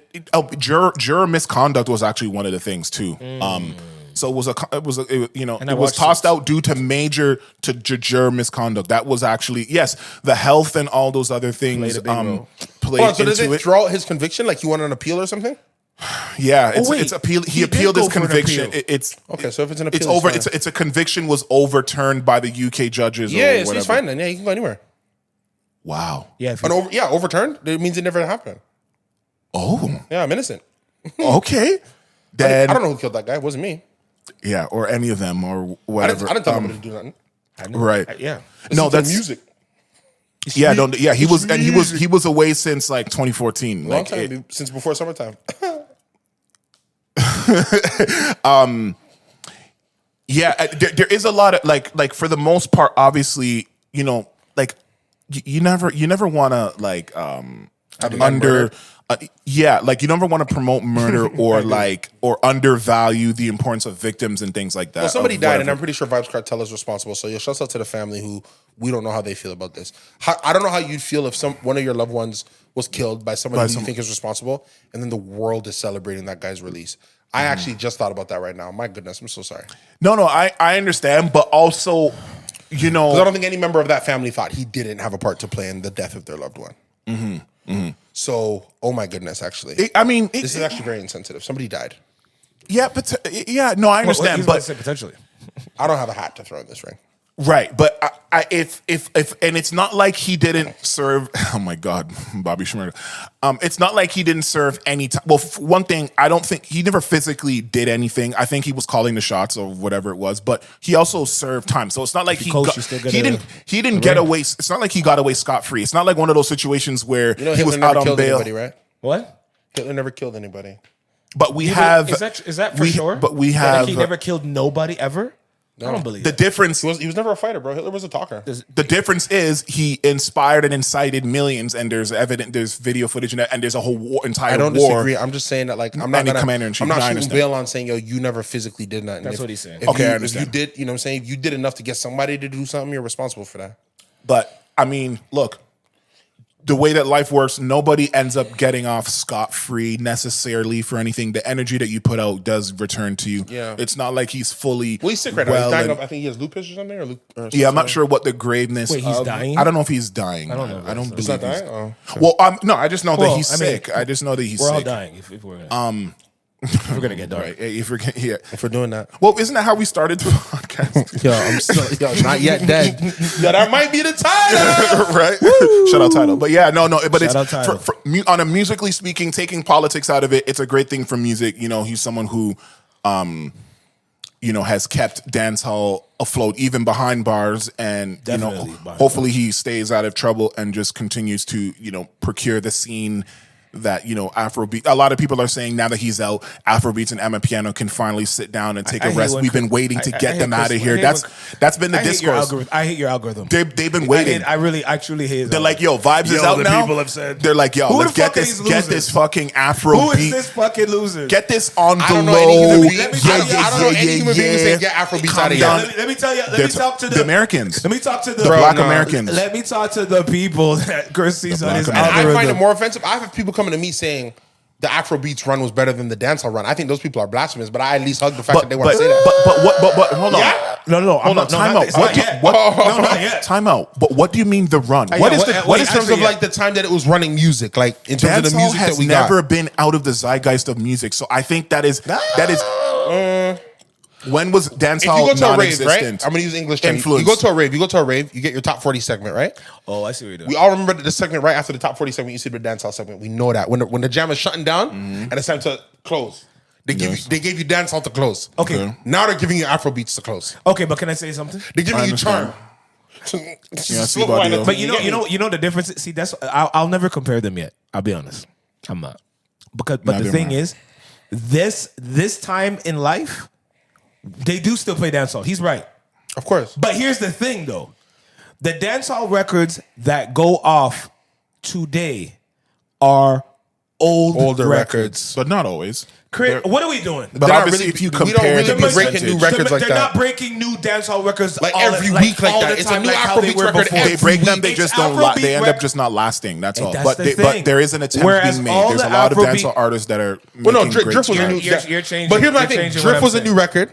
Yeah. Right? Drift was a new dancehall record. Mm-hmm. There are dancehall records that came on and did the remix, bro. Changed up the energy on the song. First of all, let me just tell you, if y'all think that Vybz is not doing no record with Afrobeat artists, he did that before he went away. No, I'm talking about now that he's out. If you guys think that he's not going to be doing that, who's first? Because of the No. Who's going to get the surplus first? Vybz and what? Davido? Burna Boy? Burna Boy deserves it first. Burna's going to get it. But Burna over Davido? But I have a feeling. What yes. I want?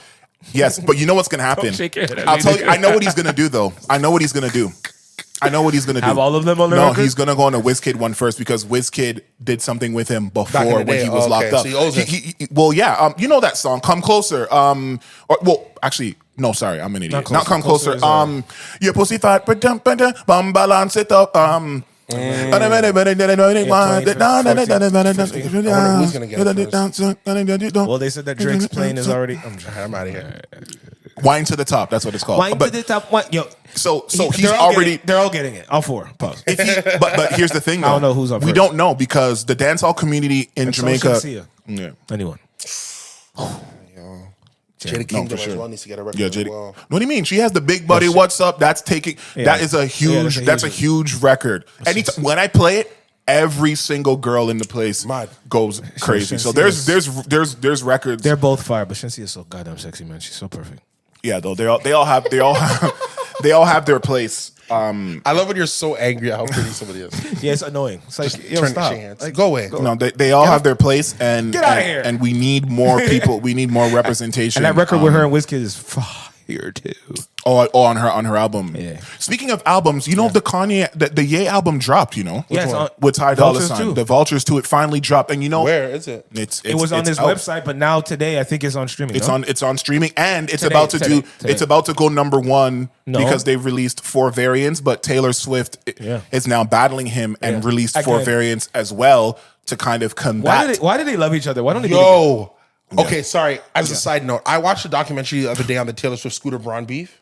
With him buying her masters. Yes. Which started the whole Taylor's version of songs, yes. I'm not okay, you know how Taylor kind of won that? Oh no. You know how Taylor kind of won that in the Battle of Public Opinion? And in the battle of bank accounts because she got to re-record all her music and get more streams towards them and put light on them as again. A business guy, he did the right thing. Yeah, I think Taylor's actually kind of a bully. But being a bully for your own music, you gotta be a bully in the game. I just more mean that, like, okay, I rate what she's doing. She's using her power, but bro, it's a business deal. I don't think he's doing anything wrong. And so she made her business and deal. She's saying, but we're in 2024, and I don't believe in your business. But I go back to what Irv Gotti said. You're the artist, right? Oh no. Now I want to ask you. Now let's talk about it. Okay, Irv Gotti, Ashanti, go ahead. No, you're the artist. Okay. How am I supposed to eat? Hold on. I just want to let me lay it out there. Big Machine met a young 15-year-old girl that didn't have nothing yet and put up real money. Okay. Yeah. Did they make their money back? Yo, bro, okay, I just want to talk to you. I just want to talk to you. I just want to talk on some Tevin Campbell. Come on. Let's talk. Go ahead. And we put up real money. Yo, you did the work. She did. You did the work, and we paid you to the level of that work that we agreed at the time that we signed the contract. Yeah, that's what I gave. The songs that you created. He said they paid her. The songs that you created, you could perform forever. Okay. You could run an entire tour on them right now. I'm the producer. Okay. I'm not the musician. Quote, unquote. I didn't get to play any of the instruments. How do I, like, where's my legacy money from the fact that we did something great together? I'm going to give you another example as an actor thing, because I think the actor thing will help you. But I'm the producer. Where's my legacy money in what we did great? Or are we ignoring me because, yes, it's your talent, but we're ignoring my money? No, we're not ignoring your money. So, wait. Movie. How come I can't sell that? I'm the owner of, forget Scooter Braun wanting to buy an asset. I'm the owner of Big Machine Records. I've been doing this for 20, 30 years. I'm ready to retire. Yes. One of the acts I broke throughout my career from my investment was Taylor Swift. How do I get my legacy money from that? How do I get to benefit from being that right about somebody? I guess because I don't know that, because I don't. I picked the best stock of all time. Yeah. John Where's Stockton. my money? Yeah. Where's my continued money? I Where's my want my residual? legacy money. But now we're talking about percentage because I don't know what their splits Taylor came were. back and said my issue is they wouldn't let me buy it. That's not what the man said to her. So she lied about that. The man was willing. Okay, so he did 2 deals with her. Okay. One deal he said is he goes, I'll give you the original 6, but you got to give me a new 6. Okay. I understand why she says no to that. Okay. But then, okay. 6 albums? Fuck. I know. No, that's crazy. Madness. And also, and I don't want to get this to be lost because we're dealing with music on a daily basis. When you talk about music, we are talking about 2 things. Mechanical rights and royalties versus publishing. So Taylor's issue with Scooter Braun was the pub. So was the publishing. Her issue was the business. Her issue is who's going to make the residuals on this forever and all time. For the writing. Because who's making the money off of the MP3 and CD sales and the streaming? Because that's a separate. Because they're the ones who recorded it, aren't they always getting that? And the musical pie is Taylor cut in is half. always getting her money as the performer. I don't think that ever goes into question. Okay. But because I own the publishing, yes, I get a piece of the money as well. Yes. I get a part of this finished work being replayed. Because I produced it. I own the publishing. Being replayed. But I need to know who's making the money on the actual sales of the songs. Because that's a different. It's both of us. So then what's the point? So what's the problem? She wanted to own it outright. So Big Machine in this description, Big Machine is making money, but they want to make more potentially. No. I'm allowed to sell whatever I want to sell. You see what I'm saying? Yes. The idea. Here's the thing. So not selling it to her is the problem. I own your. But she didn't want to buy it. And that's. There's Taylor Swift didn't want to go out and get investors and give me my $300 million that I think this whole thing is worth, Okay. She wanted me to say in honor of da-da-da and cut her a sweetheart deal. Oh, okay. Sweetheart, I know you recorded it and technically it is yours, but this is a business. Half of this is mine as well because I put the money up. Right. Okay. So when somebody spins a Taylor Swift song, you get a piece, I get a piece. Yes. Taylor Swift is coming in saying, I'm a big artist now. Yes. I want to buy out your piece. He wanted to sell it first. No? Yeah, he's trying to sell it. Okay. Taylor Swift comes and says, you selling it? Yeah. Oh, you selling it? Wait, I want it. I'll take that. Yeah, I'll take you mean that. I can get your piece and my piece? Yeah. Now, again, I'm not getting into the legalities. I'm sure she signed a terrible deal, and she's probably not getting as big a piece as she should get. No, I'm not going to lie. She was 15. Yeah. Okay? Yeah. She was 15. The man covered her for 6 albums. That means that as Taylor Swift was becoming one of the largest artists, Taylor Swift went from her country to her pop to her superstardom under this guy's label. Yes, under the That's a lot of bread for that man. Okay? Yeah, So I'm sure Taylor looks at it and says, bro, yeah, I want that. Wagwan. You know what I'm saying? And the man says, all right, boom, I value this at $300 million. She says, I'm not going to give you $300 million. Yeah. He says, fine, give me 6 more albums, then I'll give them to you. Jesus. Sign me another six contract. Jesus. A stipulation of the 6 is you get this. And then who gets the 6 that she just recorded? It's the same deal, 50-50 again. Now, see, now, Okay, because then, now you're... so then I understand why you're not doing that. That's too much. But then over here, Scooter Braun went to his people and he raised the money for me. And he's going to give me a check for $400 million. One over what I asked. And the reason why Scooter, or $300 million. And the reason why Scooter's buying it is because Scooter is looking at the metric and saying, you mean every time a Taylor Swift song gets played, you're getting $2 or whatever that number? Yeah. Bro, that's worth a lot. And it's going to be forever and all time? Yeah. I'll take that. We're all negotiating in good faith and he buys it. Correct. You get mad because she has an issue with Scooter. That's the thing that we're not going to get into. Well, that is... You get so mad about that that you then... I think it's bad faith to then say, fine, I'll make sure that what's getting spun is not that version of my song. I'm going to now sully up the market. That's bad business. It's bad business for those on the big machine side of things. It's good business for the artist. Bro, that's bad faith. Do you know that when you sign a contract, especially because you're an artist, you have to operate in good faith. That's bad faith. Oh, yeah. No. I'm not arguing. Bro, you're re-recording the faithism. record and you're telling your fans, hey, don't buy that one. Yeah. Now, granted, those ones are still being consumed. Because when Dave Chappelle came and told us to stop watching Chappelle's show because he wasn't getting the right cut, I stopped watching. There you go. Certainly. There you go. We showed it. And Trivelle. But I think that's bad faith. Like, that might be bad faith too. It is. But just it's good. But it's at least you're I'm just looking at it from the side of the business guys. Like to me, Scooter Braun, I'm not talented. I'm a manager. Yeah. The only way I make money in this game is by doing business deals. Yeah. Scooter Braun got his start running Jermaine Dupri's thing from throwing parties at That's right. in Atlanta, right? That's right. Bro, like, but what should she do, bro? I think she did the right thing. I think both people did. I think they both did what they thought was right. Yeah. And as a result, without watching this thing, because I don't. My opinion, I think Taylor should have just bought it. She had the money. Yeah, but she had the 300 million. Of course, somewhere. Yeah, in some way, but not 300 million. I'm liquid. not gonna just jump 300 million. Not liquid, but. Bro, at in that good level, faith, yeah, you could find somebody to back her. I understand. Yeah, she's gonna have to cut the money. But maybe she didn't want to deal with all that. Bro, you're gonna get your royalties back. Yo, nigga, I'm a singer. She don't want to deal with that, but she wants to do it. Bro, she's not even finished re-recording all her stuff yet. That's a lot of work. I know, but it's probably fun. Yo, I would like to re-record some of my shit too. I'm not gonna lie. We know a lot of people like to re-record their stuff. Ashanti tried to re-record it. Wait, she did re-record it, right? And did she actually successfully do it yet? I think so. I don't know if some of the stems, some of the sounds I don't think she got. Yeah, I don't think she got. Because those beats aren't. But that's also different because re-record. Taylor Swift was really her own. I mean, it was a lot of instrumentation. Yeah, so it's easier to. Some people say, "Yo, you sound sick now compared to before." Yeah, some things she got to say with more meaning. I'm with it. To me, okay, when the whole Taylor, maybe I'm adjudicating myself.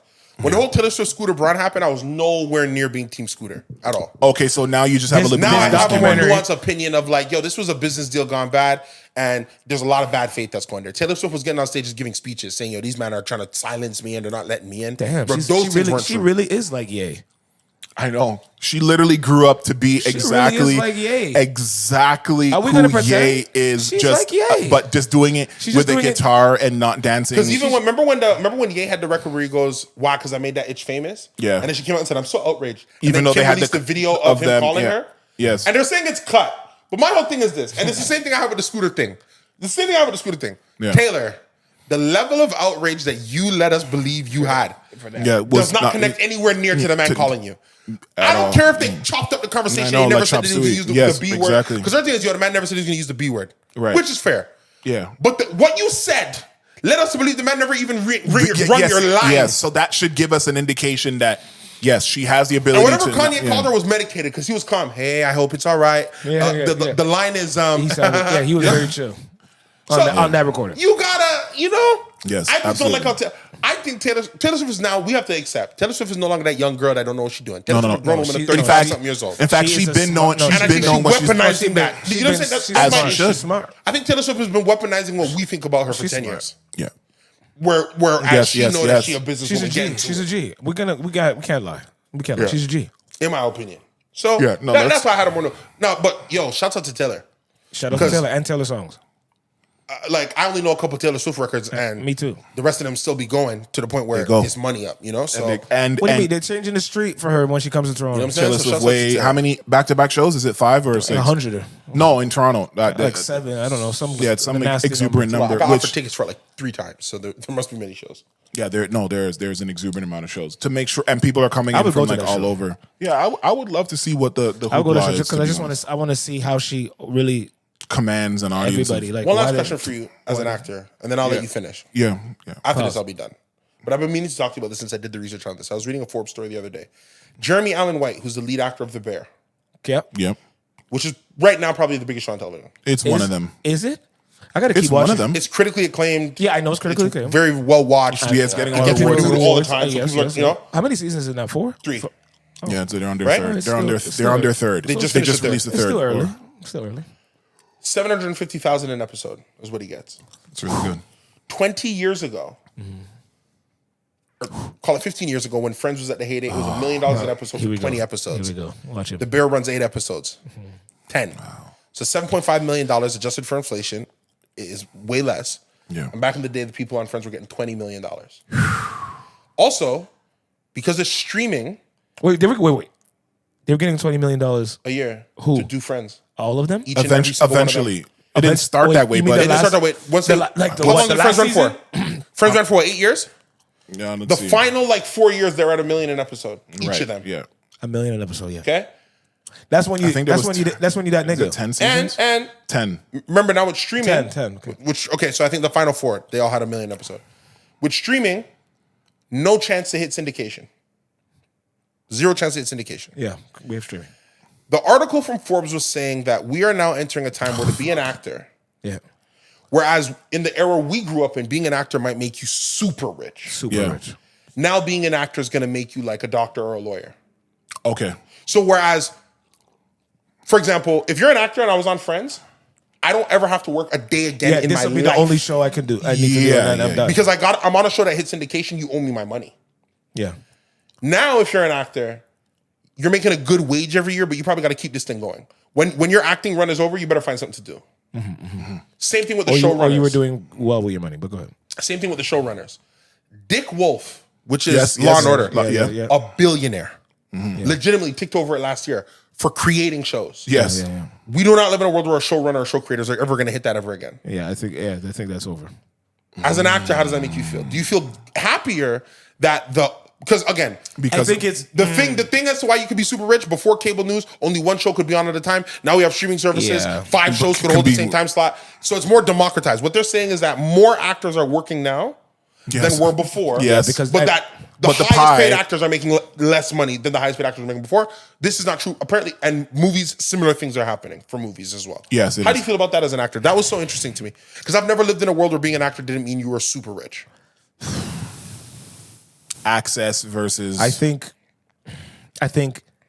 because of the time that we're in now, economically and with the internet, I feel like as an actor now, I want and being an actor from here, I'd rather have way more opportunity to get jobs than less jobs and higher return of the availability of said job. So right now there is a new show greenlit every second of the fucking day.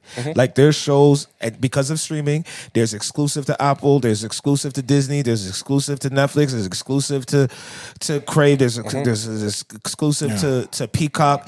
There's so many shows that even when I go on my menu and I'm like, oh shit, you're in this, and I'm like, I think it's a movie, and I look and it's 10 episodes lined up. and I'm like, damn. So not only creatively is it helping people tell a story better, because I feel like sometimes if you do get a longer run of an actual season, besides fitting the whole story into 3 hours or 2.5, well, not 3, but 2.5 hours, you're getting more bang for your buck of developing characters. But Absolutely. now I can be in 2-3 shows at the same time, though. Correct. I'm seeing guys be in 2-3 back to back. So Simultaneously, if I'm making 500 on this show, and this one I'm making This one and this one. 2 something, and this one I'm making whatever, and the seasons are short. It's 10 episodes. They could be shot in 2 months, maybe even. You know what I mean? So I have more opportunity to move around, and I think now you can be in a movie and be in a show more easier than before, where it was shunned upon being in a TV show, right? Absolutely. It was looked at like you failed, like you were on the downturn of your now career. Now we've seen the biggest act. Look, like I just finished watching Jake Gyllenhaal in Presumed Innocent, and that movie. I'm watching it still. It's good. I don't know what turns are going to happen, but I'm on episode 4. No. Okay, let me just say something. He's just doing court right now, and his wife is thinking about sleeping with the nigga.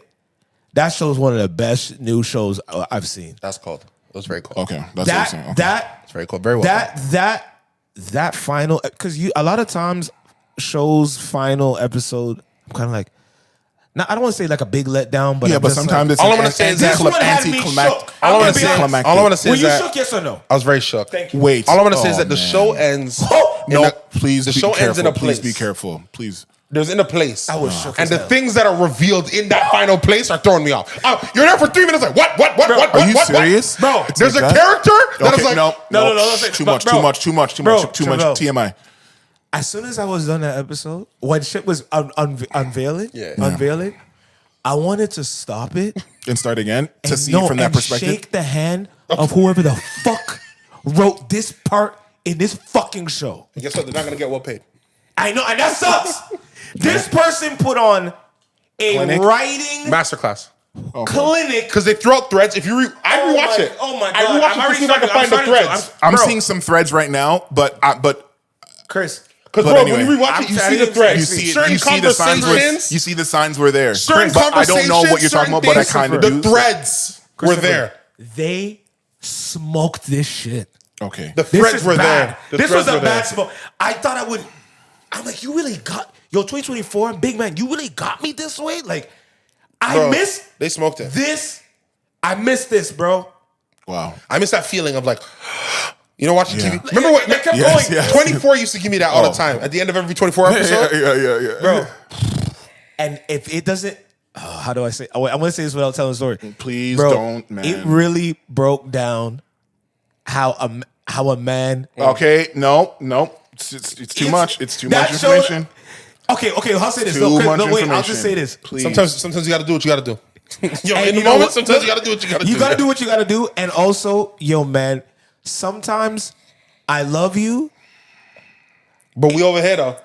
Sometimes I love you. You know, the more you're saying this, I'm knowing what's happening. No, you don't. No, yes. I promise you won't. No, there's no way. If it is, I'm going to write it down and I'm going to show you guys. No. Write it down and show us before we leave today. Oh, no, because I still need to think about it. Okay. Yo, but I love you. Amazing show. Man. I have at least 2 leads on what I think. Amazing show. But yeah, I just thought it was an interesting. No, you're right. Acting profession. Yeah. You are right, but it's like you want. Like Kiefer Sutherland never has to work a day again in his life because 24 hit syndication. Okay, so think of it. Every time Netflix wants to buy episodes of 24, Kiefer Sutherland gets a check. I know. Hugh Laurie never has to work ever again because of House syndication on House. Every time, you know what I mean? You know what I want to know?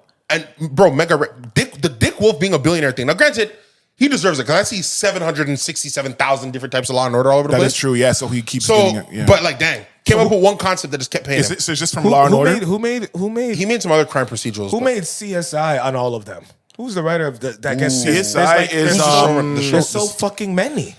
And there's so many, and then now the FBI. But is there any now? FBI show. There's like so many. There's like 3 CSI? or 4. I think there's a yes, CSI. of course there is. Oh, some of them are still going on. Okay. Yeah, not It's not Mark Burnett. Jerry Bruckheimer is one of the executive producers. No way. Yeah. Oh my God. And Anthony, some guy named Anthony Zuiker. Zucker, okay. Who's the creator? Do they have a creator? Anthony Zucker. Anthony Zuiker. Yeah, he probably making money then. So these guys. Now that you speak about it, any show that has so many seasons. I know this is a Canadian. No, not a Canadian syndication show. Is 100 shot episodes. in Canada, but I really do want to know how much the Suits guys get paid. Suits hit syndication though. It did. No, right? wait. Did it? 8 did they? They're on 9 seasons now. If not, the new one just stopped. It's 9 or 10. They might have just got there. It's a phenomenal show. But they're gonna because remember they're on the USA Network. Even though it was shot here, I think there's a lot of money to go around for. Oh yeah.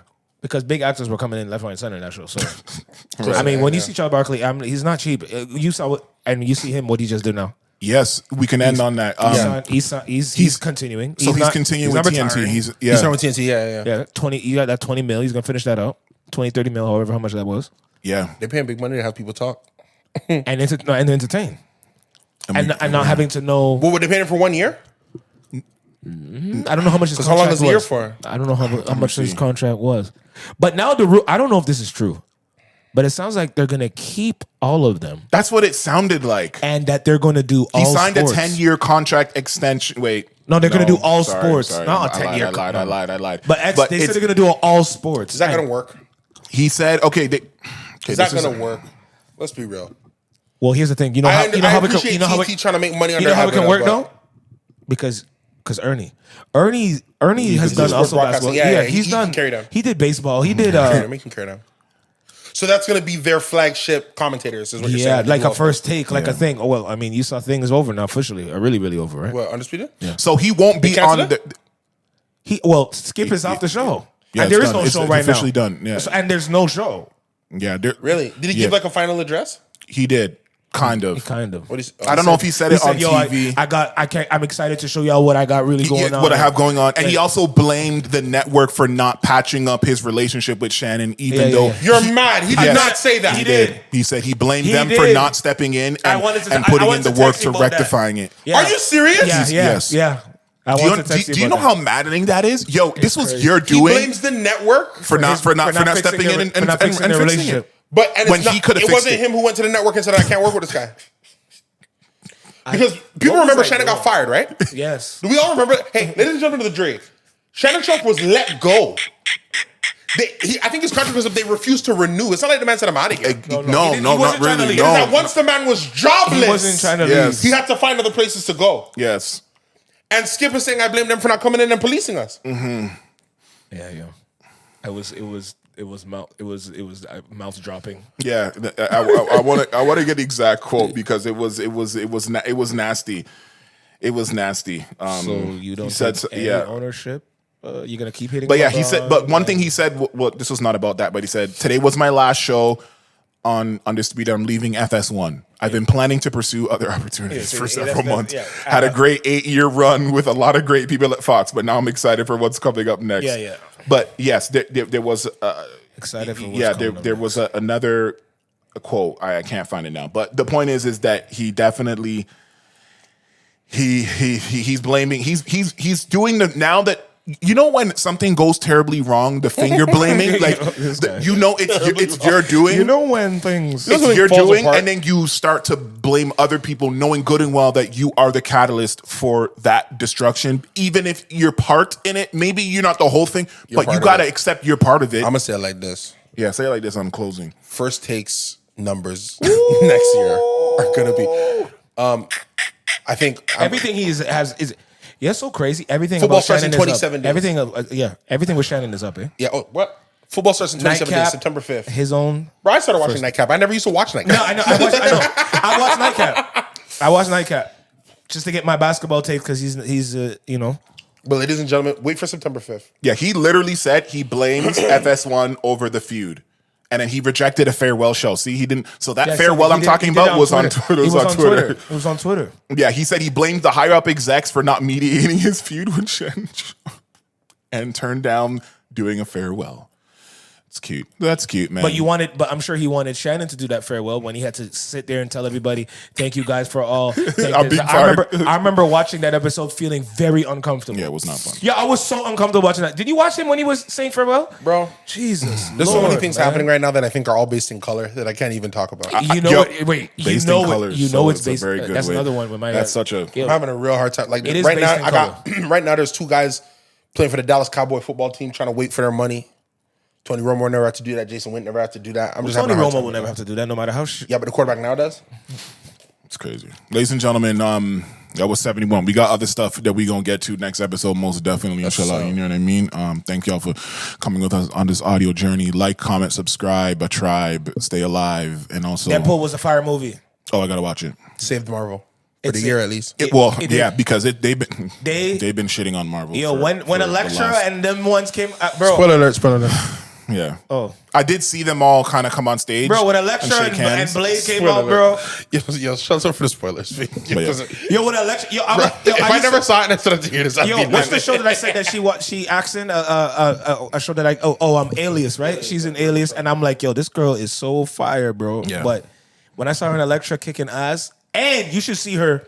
She put a reel out of showing her train how to get her body back into like fighting. Yeah. Bro, you guys, talking about actors? Those the shit that actors gotta do when they're doing their own shit. Yeah, man. Fuck, man. Ladies and gentlemen. Damn. Oh, fuck. You know, well, hopefully, what's today's date? Hopefully we have another episode to talk about because we didn't really talk about the album drop. But anyway. We'll do another one. If we have to do an emergency one, just let me know. Okay. Because that's the point of... Yeah. Even if that's a shorter joint. Yeah, I remember. That's what he said. Yeah. When we move, we could do emergency. That was like his thing. Yes, that it would be a more accommodatable. Ladies and gentlemen, good night, good evening, good day. Good afternoon. I'm a goon. First of all, I want to thank you for listening. all the way to the end of You Might Want to Sit Down for This. We really appreciate the time and the patience and the benevolence that you bestow upon us. It never goes beyond recognition and appreciation. Now, because you've listened to the end of this podcast and this broadcast, I want to impart something on you so that you can take it with you as you go on into the world and you make an impact in your personal life, in your professional life, in your inquisitive life, in your familial life. You know, every path that you take, no matter what it is, there's going to be positive residue and negative reaction, no matter what it is. It might feel like it's something that is extremely correct and right to do, but then somehow there are still negatives that come along with it. The key is to keep your head towards the prize, towards the bigger purpose, towards the North Star, towards the thing that you know or that you want to bring you the most joy. That is the best way to navigate a world in which is going to present both things to you no matter what you do. No matter how many times you're right, you're always going to be wrong. No, how many times you're wrong, you're always going to be right, depending on who is making that observation. So keeping that in mind, stay true to yourself. Stay true to the things that matter, and beyond all, make sure that you... This concludes our broadcast day.